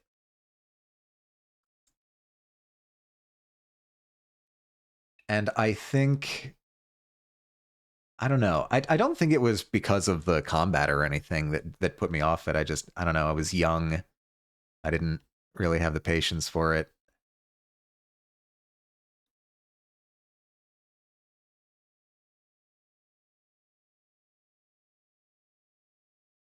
Story is so good. I've heard nothing but good things, especially about the sequel. I've heard really good things about the sequel. Um, here to no, I don't want that. I want that to just be blended out very slightly. That's what I want. That's even too much now that I look at it. No, that wasn't too much. That's fine. I've heard nothing but good things about the KOTOR series. I really liked Mass Effect, which is kind of like the spiritual successor to KOTOR. Um, yeah, big Mass Effect fan. I will say though, having just beaten Elden Ring DLC, I had to turn down the difficulty in Jedi Fallen Order because I needed a break for that. So it's funny you should say that. Sadly, I never get the third game that turned into the Old Republic MMO. Yeah. I should give KOTOR 2 a chance. I don't know, maybe I should find like a good remaster or something. Mass Effect is amazing. Hell yeah, Mass Effect. Yeah, we all love Mass Effect here. It's hard not to love Mass Effect. It's just so lovingly made. The combat is the same as the first game with some major fixes. All right, well that's good. That's an improvement then at least. Um it's funny you should say about turning down the difficulty in Jedi Fallen Order. I also had to turn down the difficulty in Jedi Fallen Order once during the fight with, I want to say, the ninth sister, the strong one, the big muscle one. I forget exactly which one she was called, but I had to turn down the difficulty for that match because I was just not I was not having a good time with that boss fight. Come to find out, the reason that I was struggling so much was because I forgot that you can pick up more stims. I had 3 stims throughout maybe 90% of that game. And That's probably why I was having difficulty with that boss fight. I've only fought the second sister so far. It might be the second sister that I'm thinking of. Hold on, I can do a quick Google search and make sure. Second sister Star Wars. I think that sounds familiar. No, okay. No, I'm not talking about the second sister. I am, I think, talking about the ninth sister. Yeah, no. I'm talking about the ninth sister. So I had a hard time with that boss fight. Um Oh, yeah, that would be hard mode. You fought both second and ninth. Yeah, yeah. How do you get more stims? Asking for a friend. My advice is to just explore all of the nooks and crannies of the galaxy that you can, because it sounds like you might be in a similar boat as I was. I forgot that you could find extra stims. Um, yeah, like exploring is your best friend. Um, I think Zepho has a couple of them, so maybe Zepho's a good place to start. Yeah, I only have three too. Yeah, it sounded like it. Um, that would be my advice: is if you are experiencing difficulty, back off, regroup, go see if you can find some extra stims. Because I got most of the way through that game with only 3 stims, and it literally there is a there is a moment you can go back and see on the VOD where I'm in a late game boss battle, and Moon Ambi comes in and he's just like, huh, weird. I had more stims by this point in the game. And literally I do a double take and I'm like, you can get more stims? I had completely forgotten that they had taught me that mechanic. I don't know if I just wasn't paying attention when they introduced it to me, but I yeah. So that's my advice, A12, is go stim hunting for a little bit. Well done, Atomic. It's not easy on 3 stims. No, it was not. It was not easy on 3 stims. I will say, to toot my own horn a little bit here, I think it did make me pretty damn good at the game. It kind of forced me to get good at the game, because I did the final boss fight, I think, in like 2 tries. I don't know. I would need to go back and watch it and count, but I did the final boss fight fairly quickly. I think because I had been needlessly making it more difficult for myself. Yeah, it's going to force you to get good, as the Souls players would say. Yeah, I did get good, I think, except for the Ninth Sister fight. I don't know what happened there. I just was not. I was not fucking with that Ninth Sister fight. So if you learn anything from me today, you learn anything from my streams, number 1, change your furnace filter on a regular basis. Number 2, go stim hunting.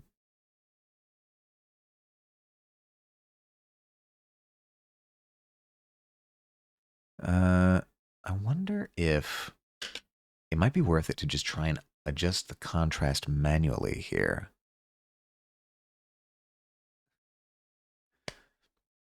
Don't forget the chicken, very important one. Chicken.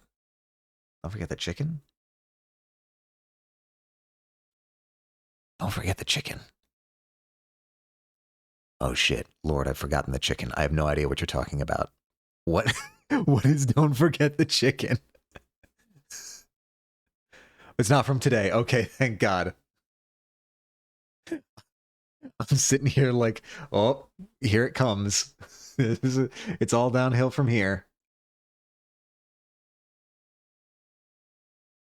Oh, I do like that, actually.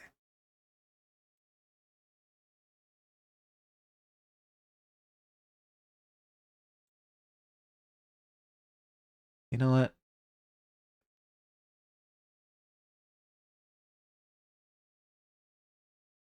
Nah, you know what? I like this. I don't care if it's.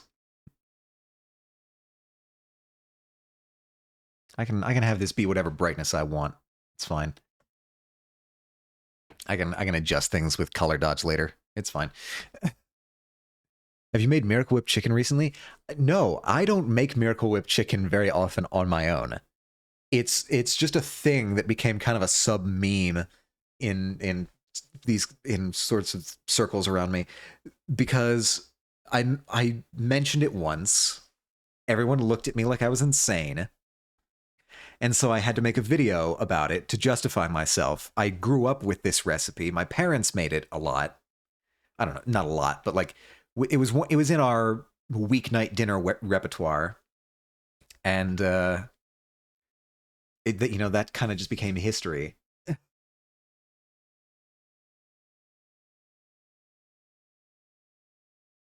the way, while you're here, A12, I still haven't found your character in XCOM. It's been 5 hours. Still haven't found you. Luckily, I'm probably like 12 plus hours from finishing the game. I so I'm I'm very unfamiliar with the XCOM franchise. It's like a squad based tactical. I want to say RTS, but that doesn't feel right. So correct me if I'm wrong. Oh, whoops, you are gonna need to be like so. Not RTS, it's turn based. Okay, okay.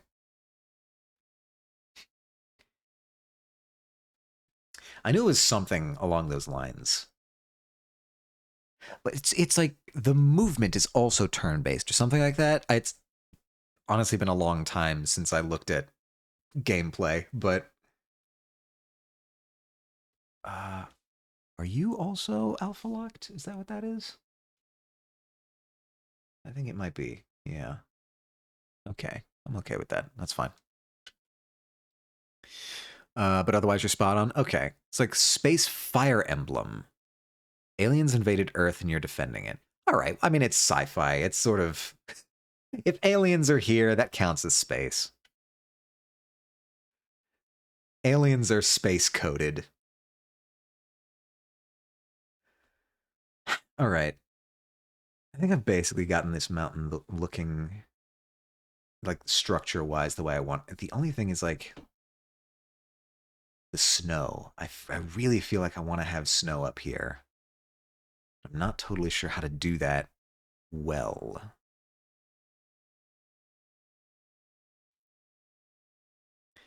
Sure, but not the same as Fire Emblem, but I can see why you'd think that. I haven't played Fire Emblem either. I'm totally out of the loop on this conversation, I think. The leveling system is completely different. I'll take your word for it. I see, look, Fire Emblem is one of those things that I know people like very much, but I've just never. Honestly, I'm not even sure if I even watched anyone play Fire Emblem, now that I think about it.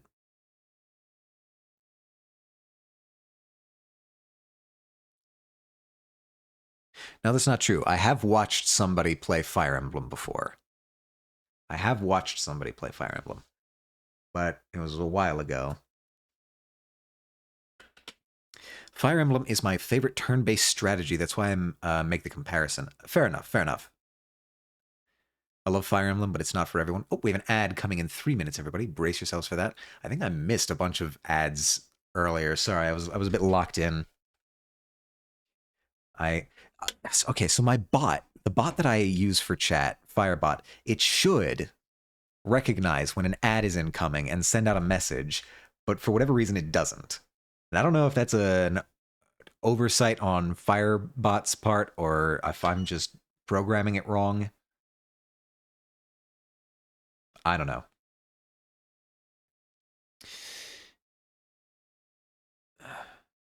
Yeah. All right. So that all that was is I changed some of the. Doesn't Mix It Up do that too? It does, but I'm on a Mac, so I can't use Mix It Up. Unfortunately, I does Mix It Up work on Linux? I'm mounting evidence for a Linux transition, and I'm just Fire no not Firebot. Mix It Up Linux? Question mark? Mix it up. It brings me to the main page. Does it No, it's only Windows. Rats. I used to use, like, I have used Mixedup before because I have a dual system setup. Um, oof, yeah, probably with wine, right? I mean, maybe with wine. Maybe wine would work, but I worry, like, does that, I don't know, maybe it's worth a shot. Speaking of XCOM, did you want a character made up for you in my game? Sure. What would you need from me detail wise? Just got back. What's happening? We're we're discussing. There's an ad coming in 1 minute, and my bot Firebot is supposed to send a message in chat, but it doesn't do that for whatever reason. And so we were checking to see if Mix It Up works on Linux, and it doesn't. At least not natively. Maybe with wine. Maybe with wine it'll work. Whoa, hold on. Why am I? Okay, there we go. Otherwise, I'm trying to figure out how to get snow onto this mountain and not look like crap. So, uh, I do. It's kind of fortunate, a happy accident that it looks, when I get rid of the river, it looks like I've just created a pit into the earth. Um,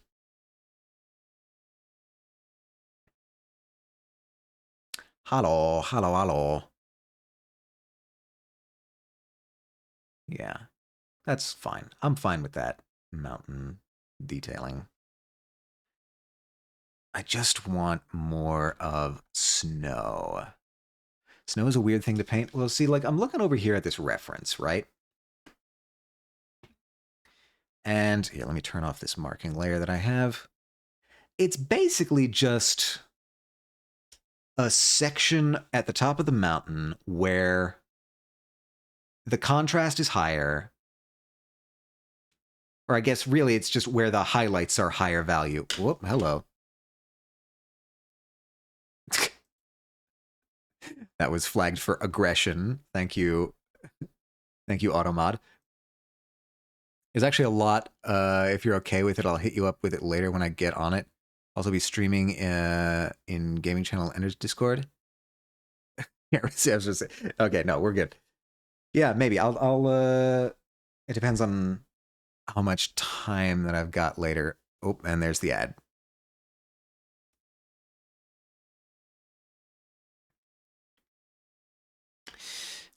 Ooh, so what I'm seeing here on the snow is it's just the highlights are higher, they're white, and so they reflect, whatever the ambient light is there. And then they kind of just fizzle out at the bottom here. All right, welcome back, everybody. So, unfortunately, I'm not sure that I have enough detail on most of my ridges here to really get that. So maybe I need to rely on, whoops, I think I'm going to sneeze again. I don't know what's going on today.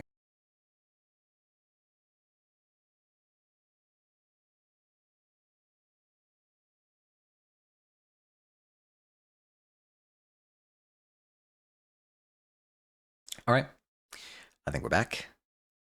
Is the mic going? The mic is going. Cool.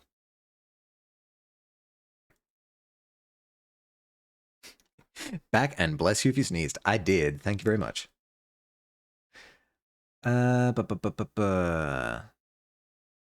was I? Right. Okay. I think I might try and do like a textured brush to get some of the snow features.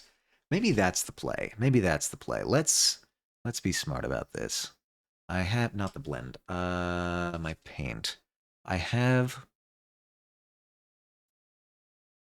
foliage. No. Okay. We're getting wild. That's not what I'm looking for. For diamond foliage. That's what I'm looking for. All right. Now, by adjusting some of the flow,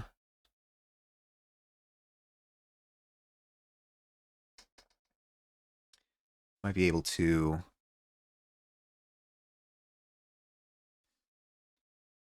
mimic some extra. No, okay. We're not going to be able to do that on this layer. So let's try this. You're going to... I mean, I kind of like that texture, but I feel like I need to be careful because I can't quite clip to the...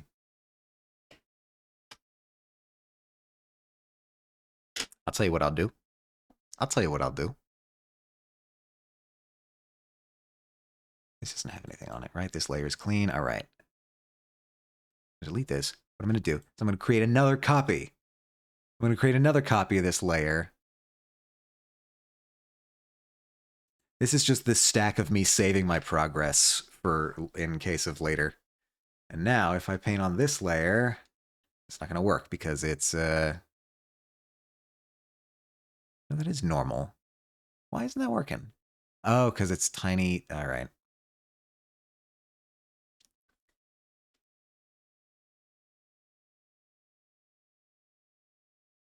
I come in like that and then just sort of start following ridges.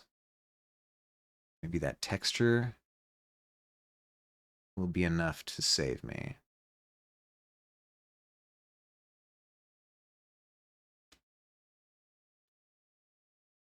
It's a bit of a desperate ploy. And this is what we do.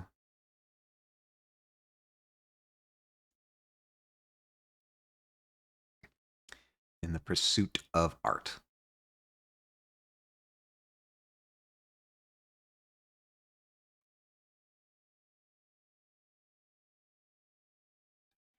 Some of these thinner strands there. All right, that's not looking awful.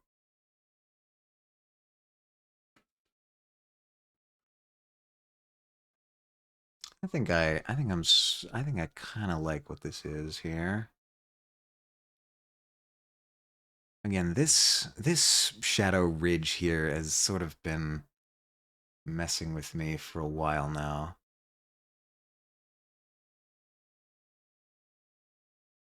I'd really like to take up that key a little bit.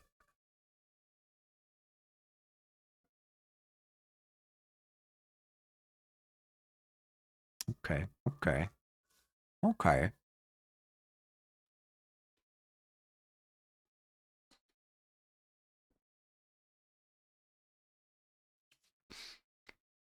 That's pretty good, actually. I'm pretty happy with that. I might take some smudge brush. Nope, not you. Smudge brush. And maybe because you're... I want to see what I can do with this ridge here. Anything I can do to make this not wacky to my eyes.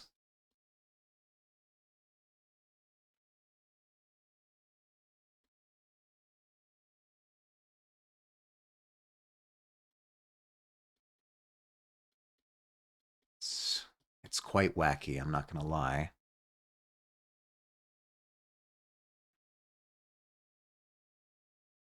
Maybe I'll just try and push that a little bit further up that way.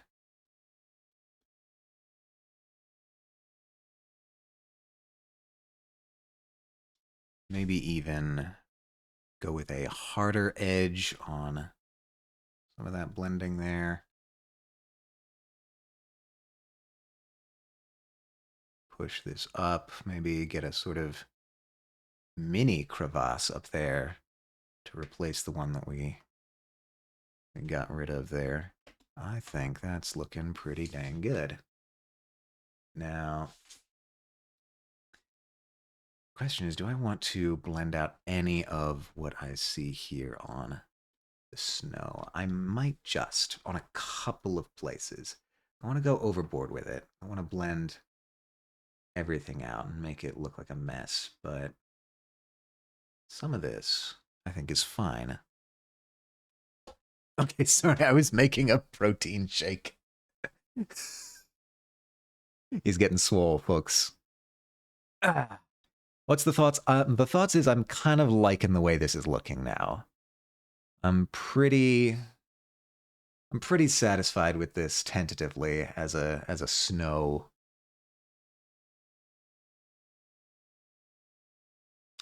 technique, I guess.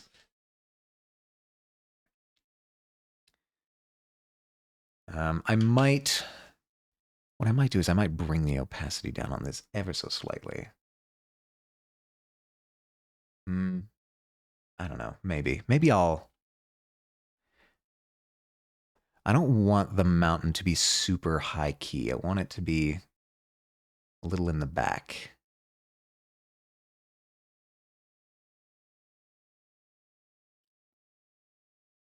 Maybe I'll come by later with like a color dodge pass and maybe brighten up some of these as if it was like clouds shining on the mountain just so that I'm not having to keep this all super high key. Maybe I'll do that later. That would be fine. I'd be okay with that. Not swole, good heavens, I'm getting weight on me. That's well, that's the point of getting swole, right? You're getting some weight. Time to go. Thank you for the stream. It was nice to see this piece develop. Have a good day. Thank you so much, Kixie. I hope you have a good stream. Good luck with the rest of Beacon Pines. Wishing you luck in a good finish. And as always, stay true to yourself. God, it's so dry. It's so dry here. I feel like I'm having to drink so much.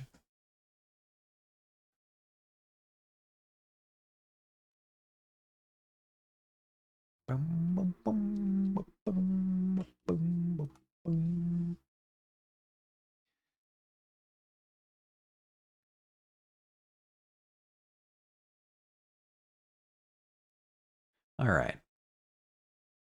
Yeah, like this.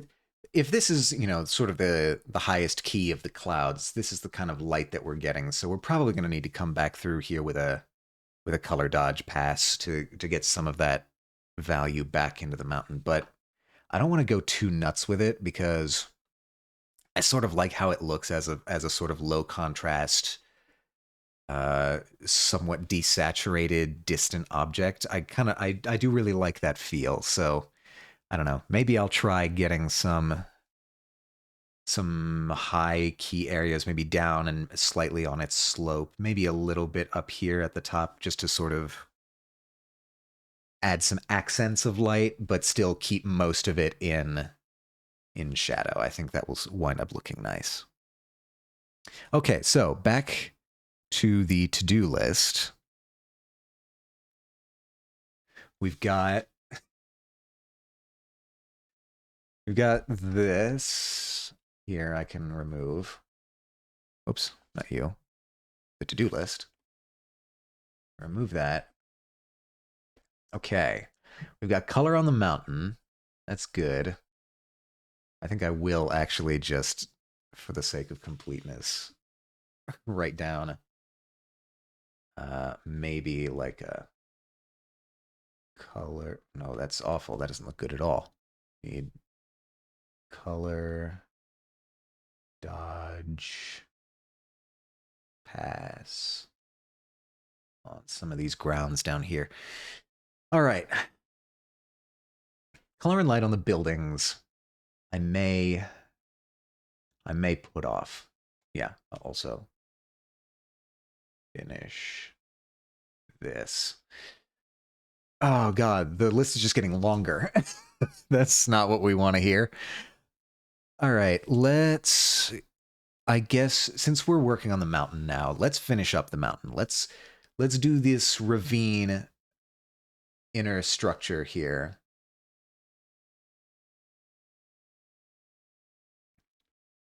To try and give it an inner artificial look.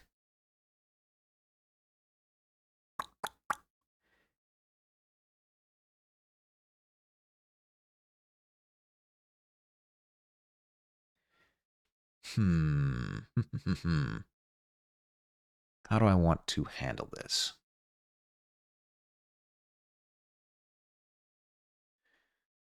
Well, I've got these buildings here. Might be worth extending those, or at least this one. I'll extend this one down. And then maybe I'll just take the, excuse me, I'll take the landscape brush and just kind of do some vertical swipes with it. Maybe see what that gets me. We're doing some experimentation here. Oh, also, I need the rest of these. The mountain details are, for now at least, squared away. And I can just change this back to mountain details.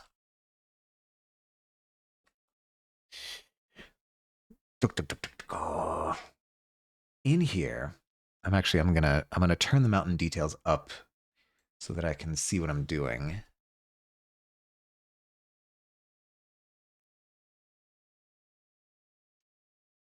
And I'm gonna add a new layer. This is actually, I could do this below. Oh no, I cannot. I cannot do that. Yeah, no, the atmosphere needs to be there. Although I could. Nope, nope, nope. Here's what we're gonna do. I'm experimenting. It's fine. I think I can still do this. All right, we're gonna try. Let's, I don't know. I'm just gonna go middle gray, maybe slightly below middle gray. I'm gonna multiply this. And we're just gonna see what we can get with some of this. I'm also gonna bring the opacity down pretty significantly. And then just sort of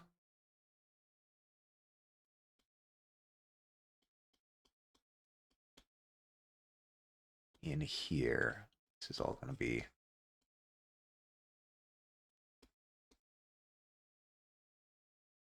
I'm not worried about the color or anything right now. I'm just sort of trying to get the general structure of the thing.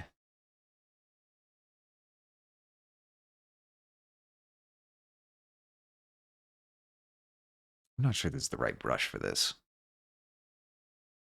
I'm going to start with a flat brush, actually.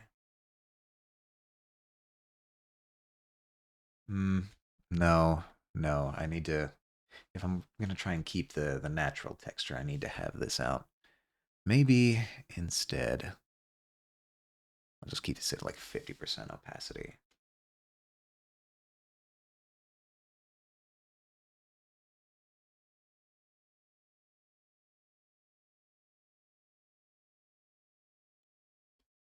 I keep you dark on the inner ravine. I don't see, now I'm having to specify sub parts of the ravine, and I don't think my geology knowledge can handle this.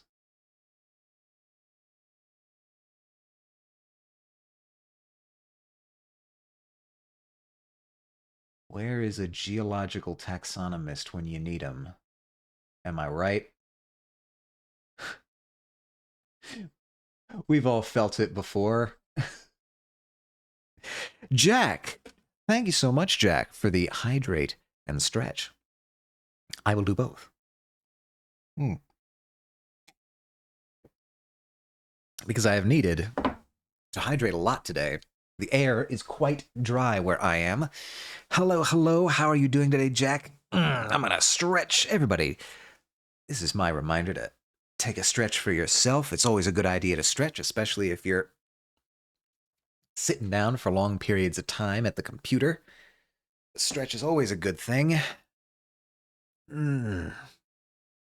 Be comprehensive too. Don't just go for one stretch. Do everything. Ugh. There we go. Hello, hello, Jack. How are things with you today? I am currently trying to figure out what I want to do with this here painting. I think what I really want is this to not be so sensitive, which is funny because it's actually quite insensitive right now.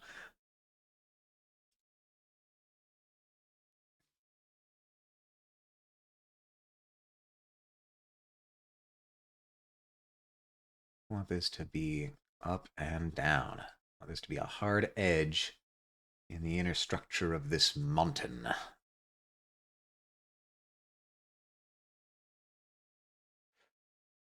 Hmm.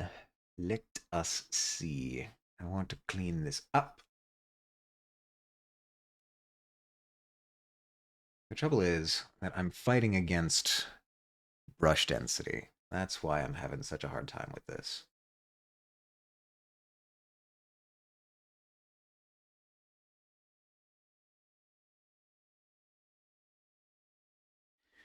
That's looking better. That's looking better, all right. Though I think this brush is actually quite bad at producing hard edges. That's interesting.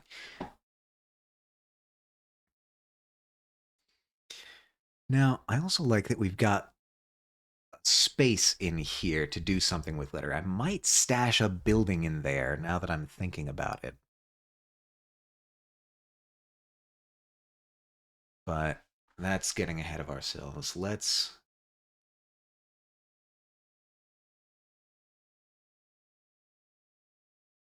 see. We're going to go like that there. And the trick is going to be how are we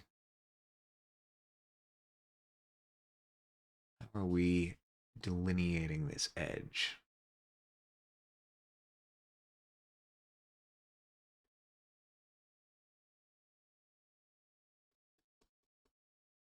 All right, well, that's messy. I'm not sure if that's how I want to do it, but could be like so. All right, it's not bad. Just trying to come up with how this is gonna look. I mean, obviously, this stuff up here is not going to be there. I might as well get rid of that. And in fact, I may just switch to a harder, more opaque brush to do that really quickly. As well as stuff down here. I might as well trim that off while I'm here.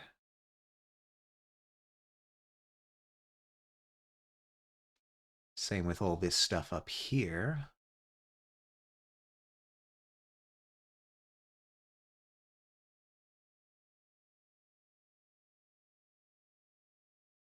It's a bit precise. Probably could have come up with a better way to do that, but oh well.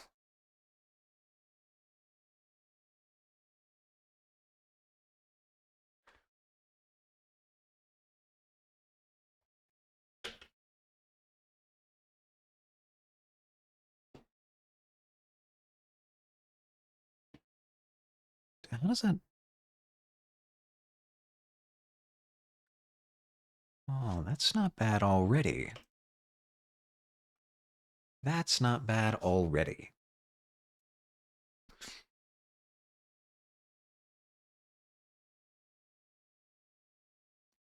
Even just having that extra little bit of detail in there looks pretty good now that I'm looking at it. That definitely sells the illusion that there's substructure in there. So maybe come in here and do some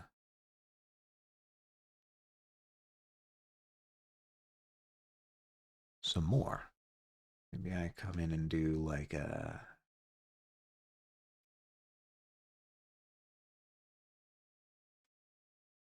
maybe something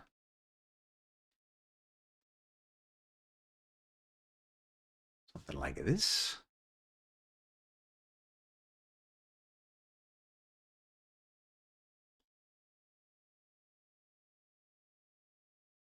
I'm not sure I'm going to keep this. This is, I think, a little bit too wild.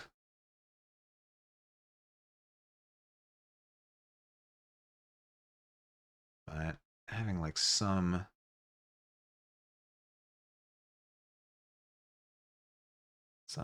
extra little structural bits might be cool to have.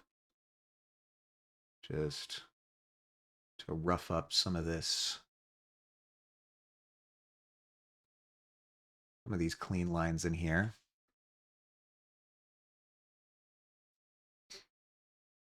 In truth, I think I might actually want to go the opposite way with this section.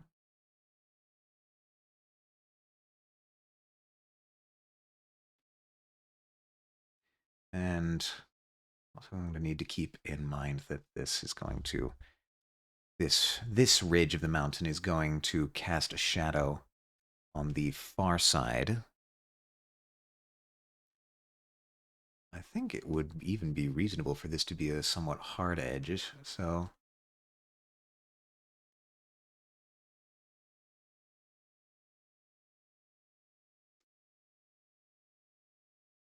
yeah. Yeah. Yeah, I like that.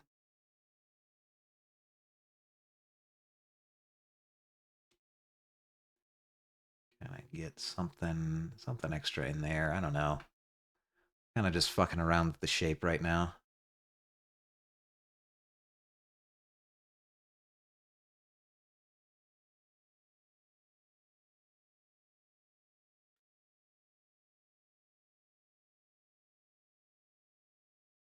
Just making changes here and there to see what strikes my fancy.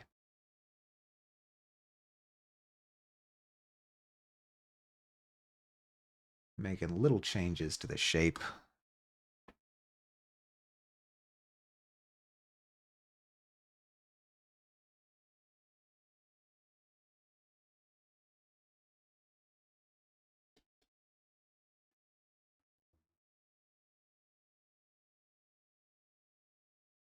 Adding details, maybe like a thing there. Okay.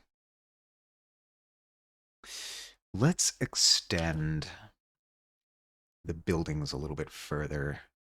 Or maybe just clean up those. Yeah, because now we're not in the ground layer, or the ground folder. We're in the building folder. Oh. I can rename this Ravine Buildings. That's something at least. Ravine Buildings. We can thank our lucky stars for that.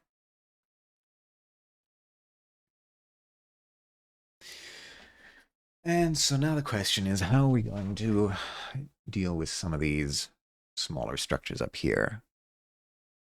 How are we going to do that? I want to take the flat brush and just sort of chop these off.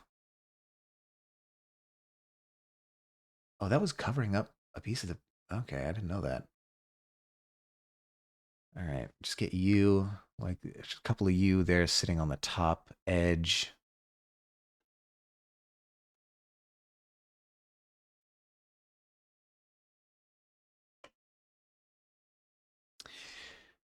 This building, I think in particular, and maybe this one, you need to accommodate the edge that's already there. I might bring you further up now that I'm looking at it.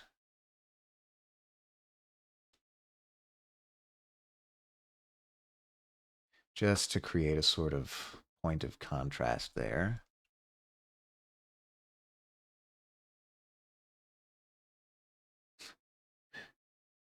This brush really wasn't made for fine details.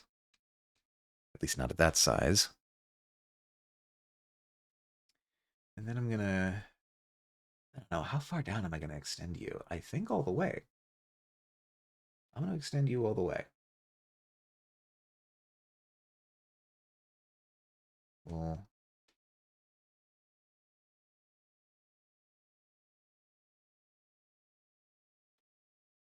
create a sort of Thing like that. No, I like that better. Okay, we'll bring you back to the edge where you need to be.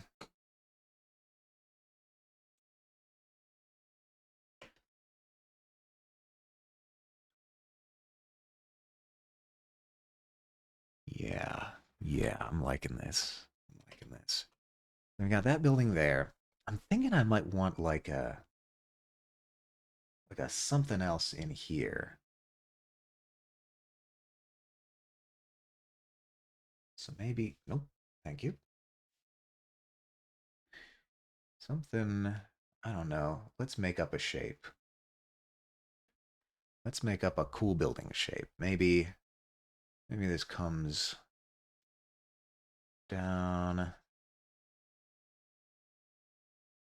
I don't know. Maybe we're going sort of like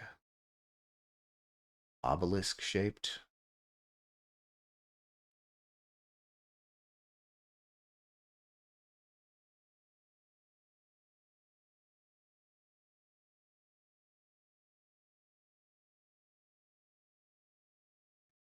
He said, only vaguely drawing an obelisk.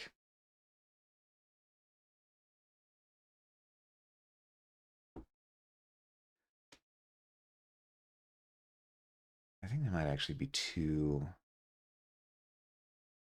octagonal for what I'm going for here. Maybe I'll rough that up a little bit. I don't know.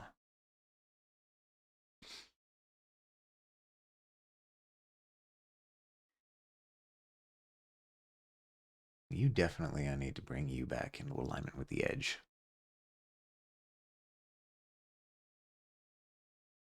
And you, oops. And then maybe I'll imply some of this edge is coming in and blocking you that way.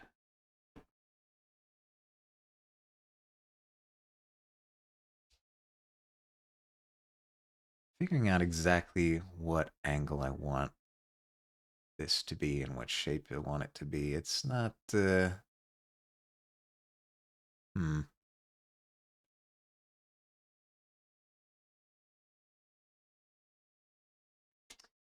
I'm not sure. I'm conflicted on this. I almost think I want that to be a little bit further to the right. Excuse me, to the left. Maybe if I bring you like that, you'll inspire me in some way. Maybe that's the ticket. Maybe this is what's going to crack the whole thing wide open.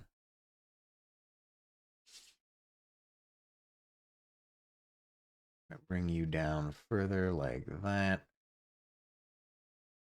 Get you kind of positioned in this way as to imply that there's a ridge there in the foreground.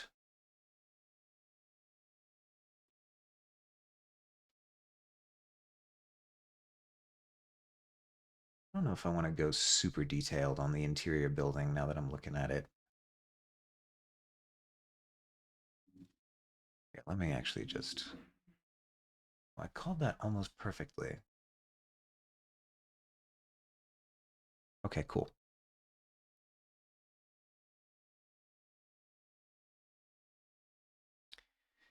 You are in there.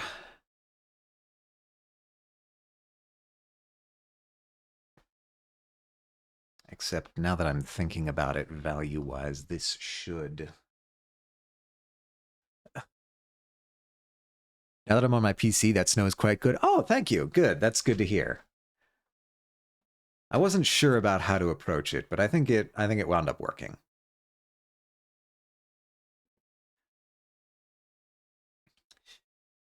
Welcome back to PC as well.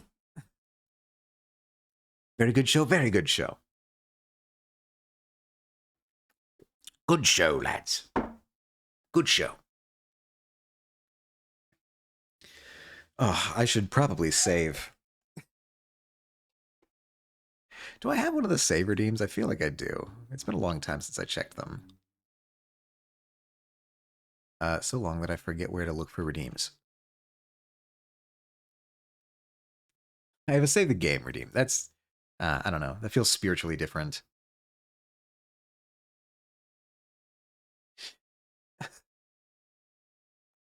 From what I remember, you can treat the color of the snow like a darker cloud. Save the game. Thank you. So, yeah, okay. I will save again. I think I'll save again. Did that go through? Might not have done anything because I have already saved. Well, okay, whatever. It's saved. Unless you treat art like a game, I treat gaming like an art. Think about that. Anyway, uh looking at this now, value-wise, I think I actually need to have... No, not you. I was wrong. I was right the first time. I think you actually need to be that value as well, and I'll eventually come through with a highlight and separate that out. Rather not. Fair enough. And then I think I'll...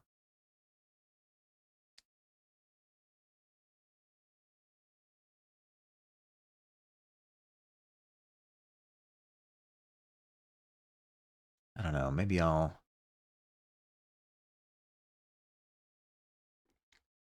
This should all kind of be this same value. Hold on, I'm gonna alpha lock this real quick and just kind of scrub this so that we're not inconsistent on our values here. Oh, and here as well.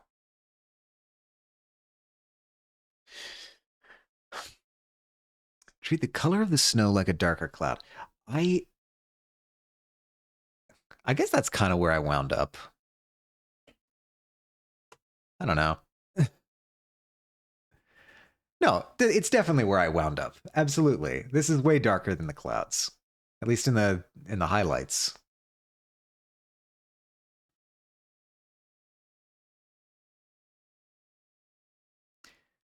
Also, this is going to be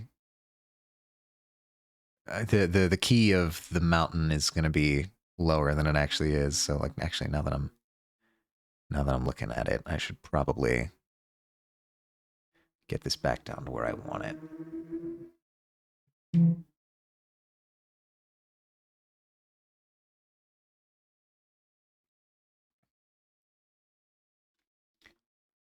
Yeah.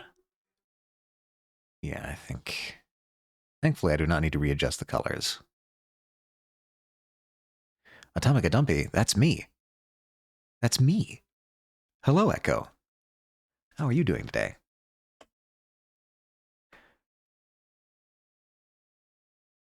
I am currently messing with buildings.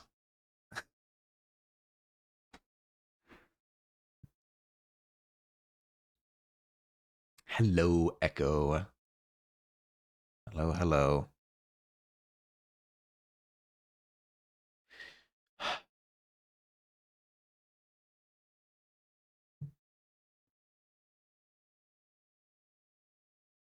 I don't think I'm doing the lighting on this stuff right at all. I'm blocking in the shapes. That's fine. But I think I'm going to need to change the lighting on a lot of this later. Because I don't think this is consistent. Instead, what I'll do is I'll keep this brush at 50% opacity and then just sort of... wait, I need to go back to this multiply layer. And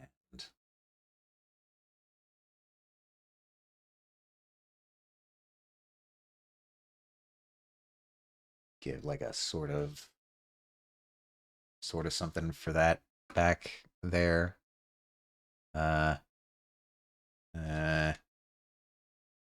Maybe. Well, I'll figure that out later. Tired. I worked 40 hours in 4 days this week and 49 hours the week before. Jesus Christ, man. You got to be taking naps. Are you taking naps? The bag must be massive. One would hope. But a bag can't buy you sleep.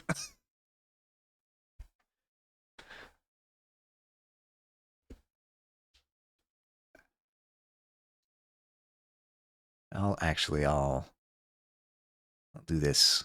I'll do this texturally. I'll do this artfully. And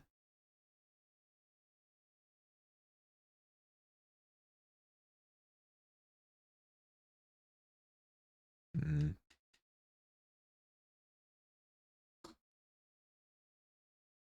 this feels wrong.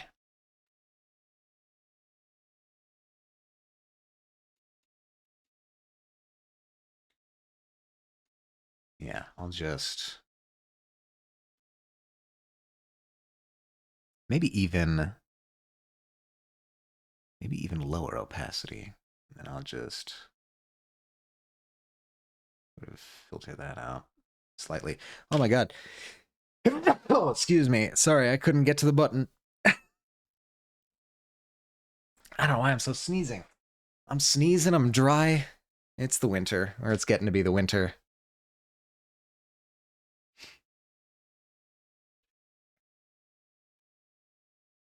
Oy vey.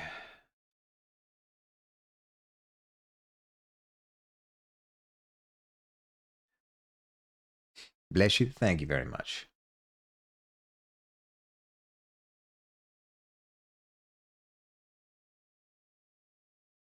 What am I not doing there? Something is not registering in the way that I intended it to. Fascinating. Can't buy you sleep, but it can buy you 5-hour energy. But only one. That only gives you 5 hours. You're probably sneezing because it's dry. This is also probably true. Also probably true. All right, how are we doing on general vibes here? Hmm.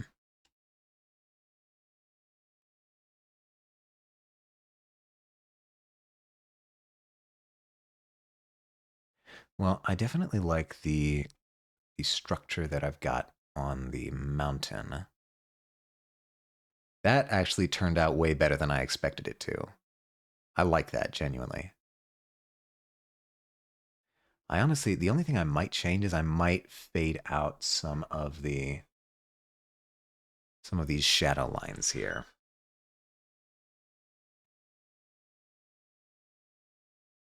On this multiply layer, I might just fade it out more gradually.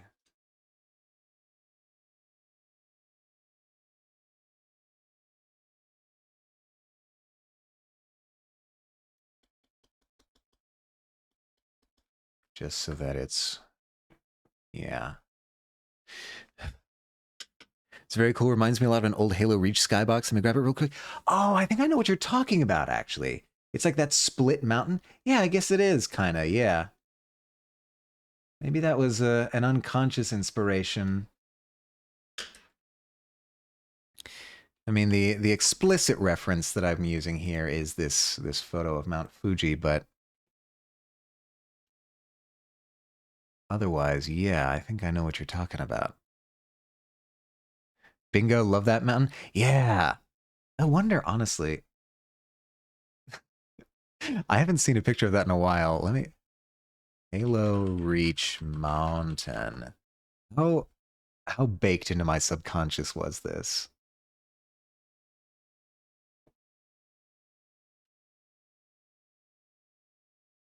It's very close. It's true. The one in Reach is a lot cleaner, but it is very similar. It's true. Wowzers. It's amazing how things can just sort of stick in your brain.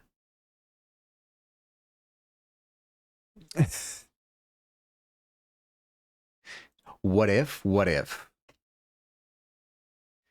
I mean, I've also got a ring here as well. What if Mount Fuji was a reference for Reach's Mountain? It could have been. The Reach's Mountain is a little bit pointier, a little bit more narrow, but it is the same vibe. Wonderful game, actually wonderful game. It's true.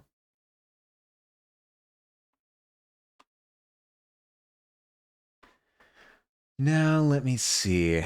Having been contented with that,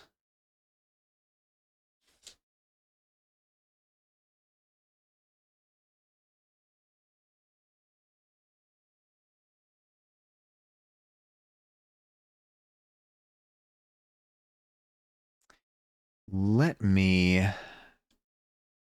Excited for Campaign Evolved? I honestly haven't heard much about it. Like, I know it exists. I've heard of the announcement and everything, but I really don't know that much, truth be told. I'm also noticing I'm saying that a lot, truth be told. It's like a remake of Halo 1. Yeah, yeah. I get the premise of it. Like, I know what it's supposed to be. I just haven't really seen much about it.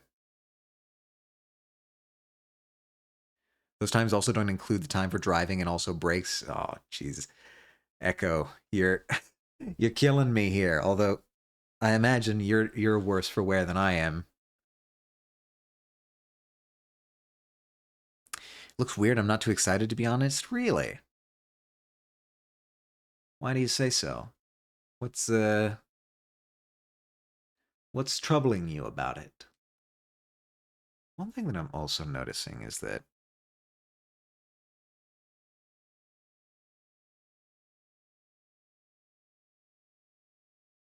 hmm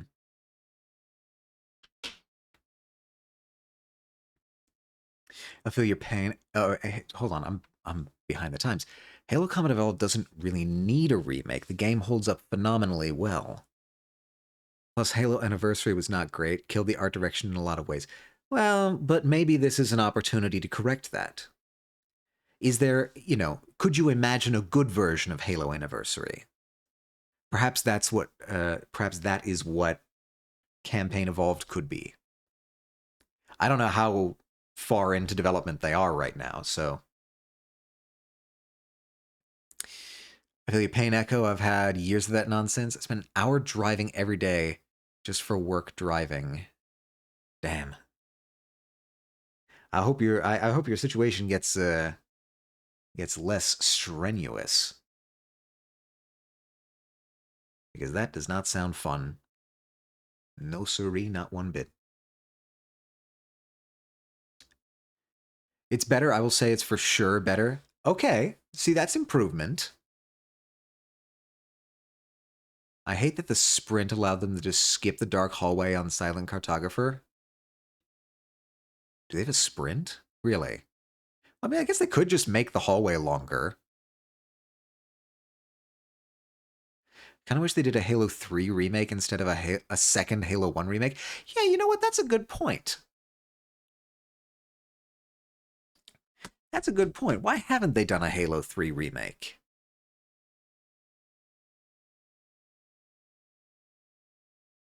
Huh.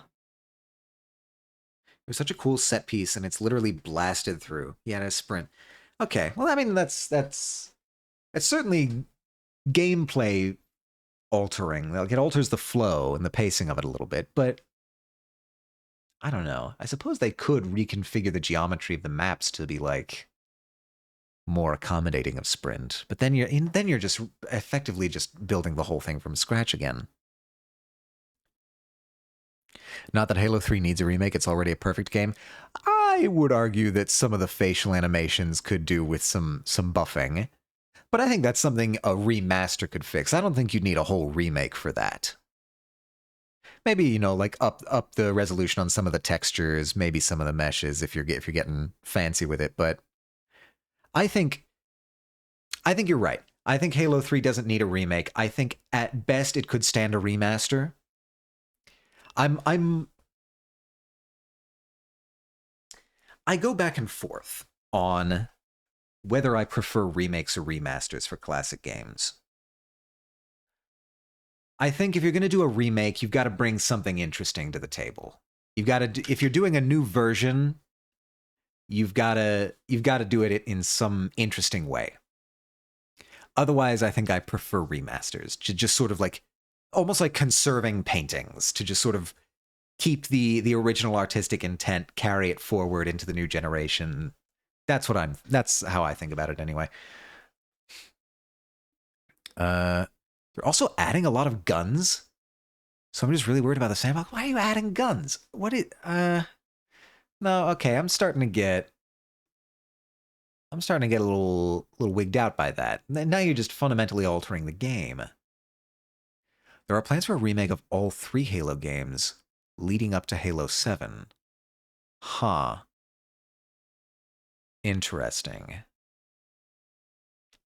They deserve well-done remasters, something like Halo 2 Anniversary. I think everyone, despite all the problems that people had with Halo Anniversary, everyone liked Halo 2 Anniversary. I don't know anybody who had a problem with that game. So clearly, whatever team was responsible for that knows what they're doing. Maybe just get them on everything. Except for those Jackal snipers. Yes, those were troublesome. They dropped the assault rifle to like 30 bullets from its original 60, so not only are they adding new guns, they're altering the existing ones. Okay.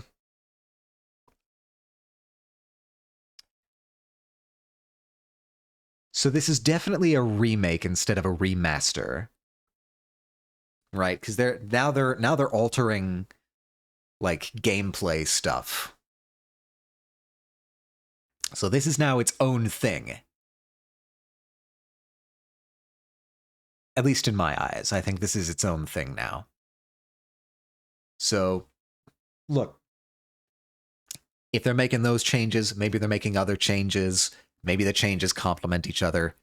It's still in development. I'll give them the benefit of the doubt. I'll wait and see.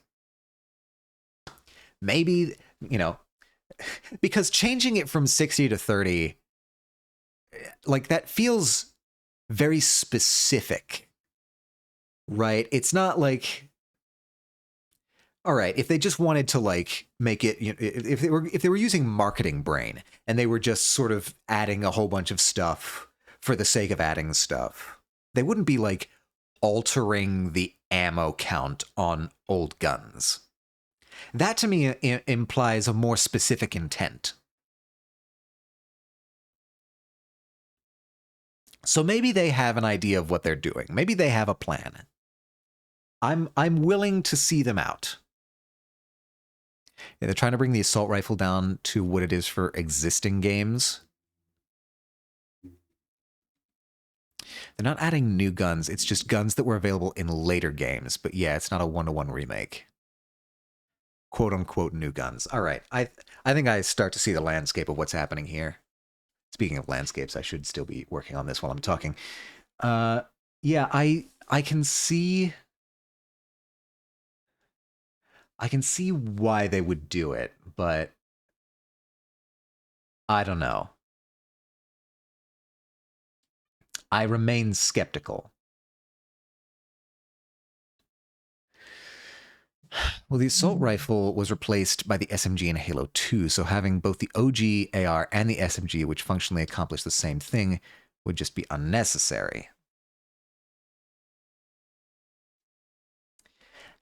How similar were the SMG and the original assault rifle? See, that's something that I don't quite remember very well. I say remember as if I ever knew it. I don't know if I ever knew how similar they were. I mean, I knew from an aesthetic standpoint that they were different, but aside from that, I wasn't like looking at stats back when I was playing it. Oh my god, I always confuse this brush. you ever just stumble upon a brush by accident and think, what the hell is going on here? What is this?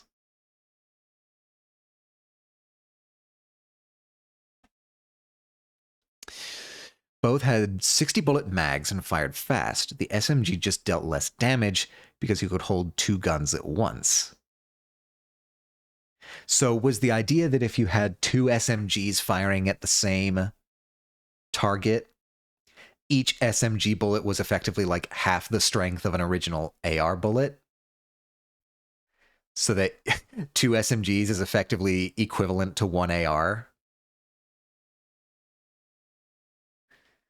If so, that would be strange and hilarious in ways that I don't know if I can fully articulate.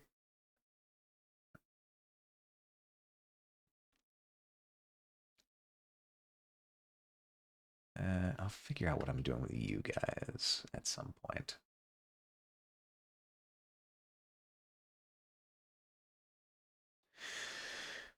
Like 75% of 1 AR, but yes. Okay. So it's still a little bit nerfed. The doohickey brush. Yeah, yeah, yeah. Everyone needs a good doohickey brush, I think. All right.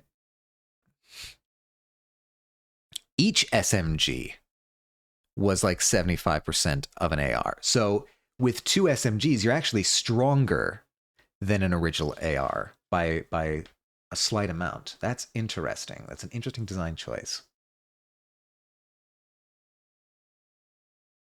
Hmm. The lighting on this is fucking with me, I think, a little bit.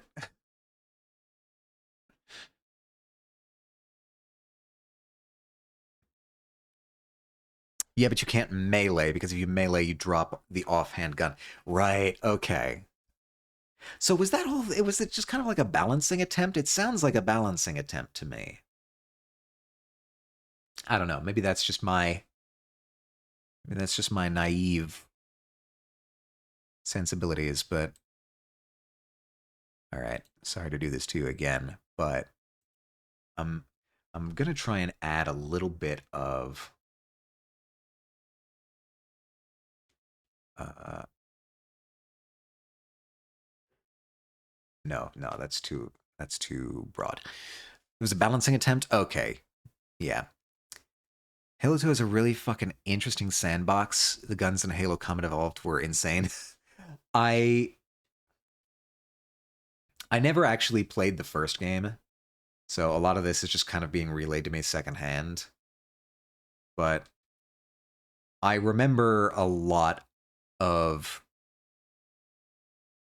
a lot of nerfing going on over the course of the Halo 1 to Halo 2 transition, for lack of a better word.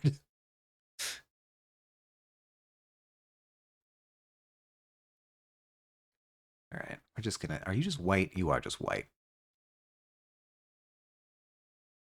All right, so I'm gonna try like adding some grit to these mountain shapes. Just a tiny bit. I don't know if I'm gonna keep it. I just want to see because I worry these mountain lines are a little bit too clean.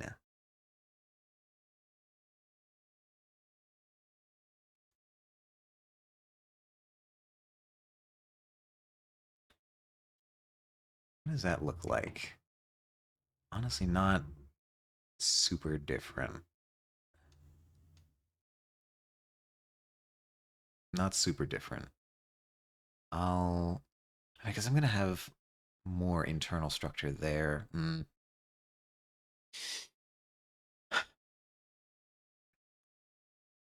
But Halo 2 was made with the idea of online multiplayer since Halo 2 had Xbox Live. That's true. It was one of the big first Xbox Live games. Didn't they make the pistol in Halo 2 complete doo doo after how good the Halo 1 pistol was? Yes, yes, I remember this.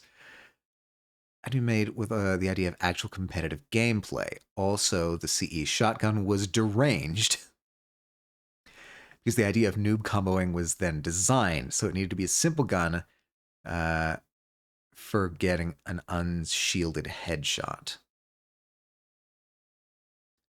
Ads in three. Ads in three. That's true. Oh, hey, right. You're a moderator. You can see that.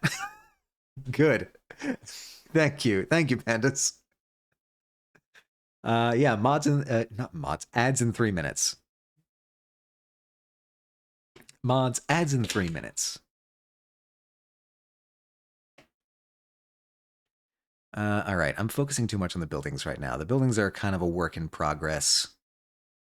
I'll worry about those at a different time. Right now, I'll focus on just getting the internal structure of this mountain kind of squared away because I think I've got this far side basically how I want it. I might want more light on this portion here, but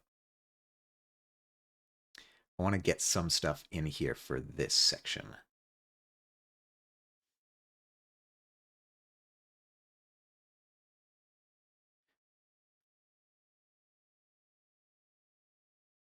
Whoops. Try beating Halo 2 Legendary without noob combo as a kid. Oof. Just in case you don't know, Mr. Tomica, noob combo is just using the plasma pistol charge shot to knock down a shield and then shooting them in the head with a pistol or battle rifle or similar. Yes, I do remember this. I was not in the Halo 3 competitive scene by any means, but I was really into Halo 3 when it was out, and so I knew stuff kind of about the competitive scene.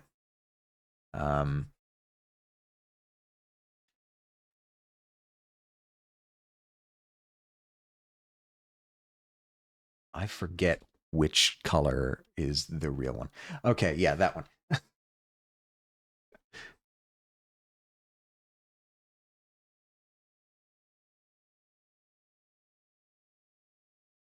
I figured, just wanted to make sure. Yes, yes, thank you. Your due diligence is appreciated. I don't know. I don't know if that might be too bright. Since Covenant weapons couldn't headshot outside of just the carbine, not until later anyways. Really? Huh. Oh, no wonder that was so... Yeah, fine. That's fine. I can live with that.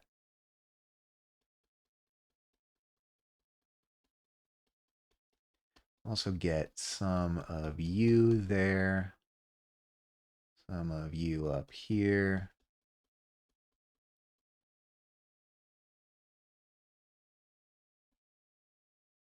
Yeah, okay, I'll bring up the opacity for that. That's fine.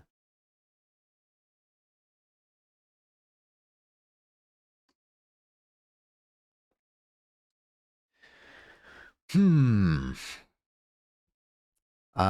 don't count the beam rifle because its headshot just kills you, shield and no shield, yeah.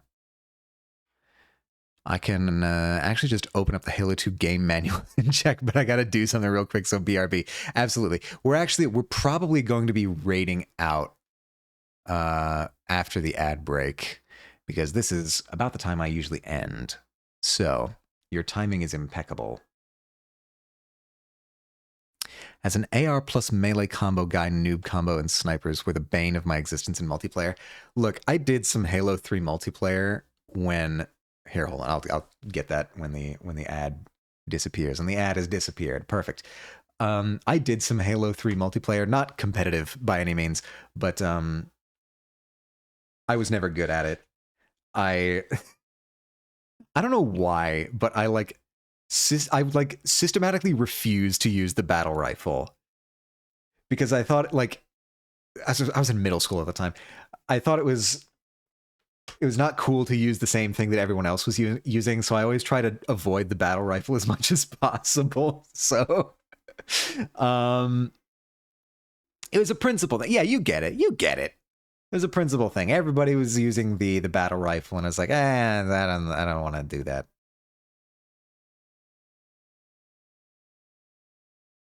It's contrarian too. Yeah, there's a certain breed of contrarianism that you get in middle school.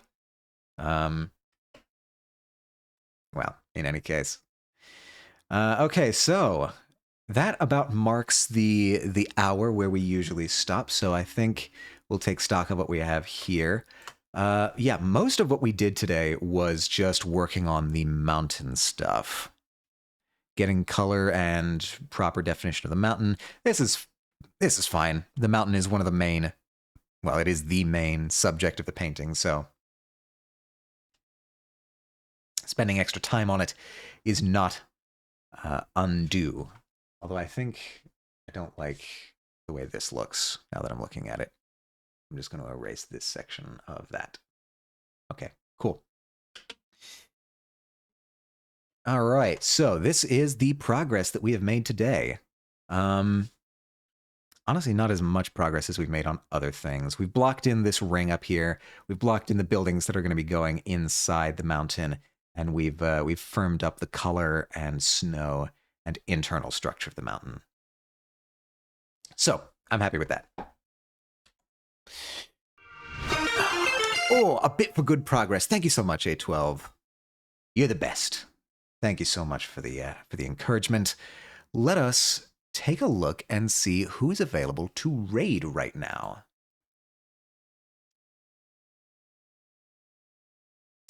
Who is there? Who is there? It is mid-afternoon on a Saturday, so it's usually pretty quiet at these hours, but we do have some people. Let's see.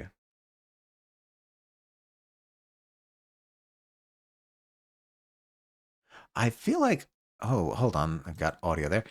I feel like it's been 1.5 million years since we raided Neapolitan.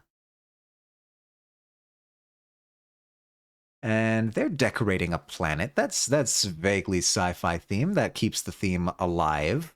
It's cozy. That keeps the vibe alive, certainly. So let's do that. Let's raid Neapolitan. They've been going for about an hour now. Cool. Let's... Yeah. I like that. I like that thought. All right.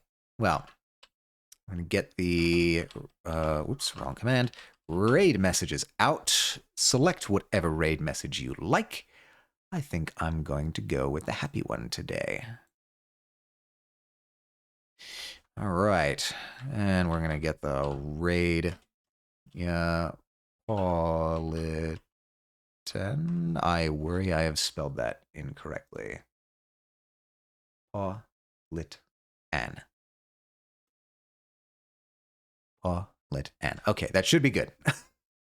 Thanks for stream later, Atomic. Thank you so much, everybody, for stopping by for this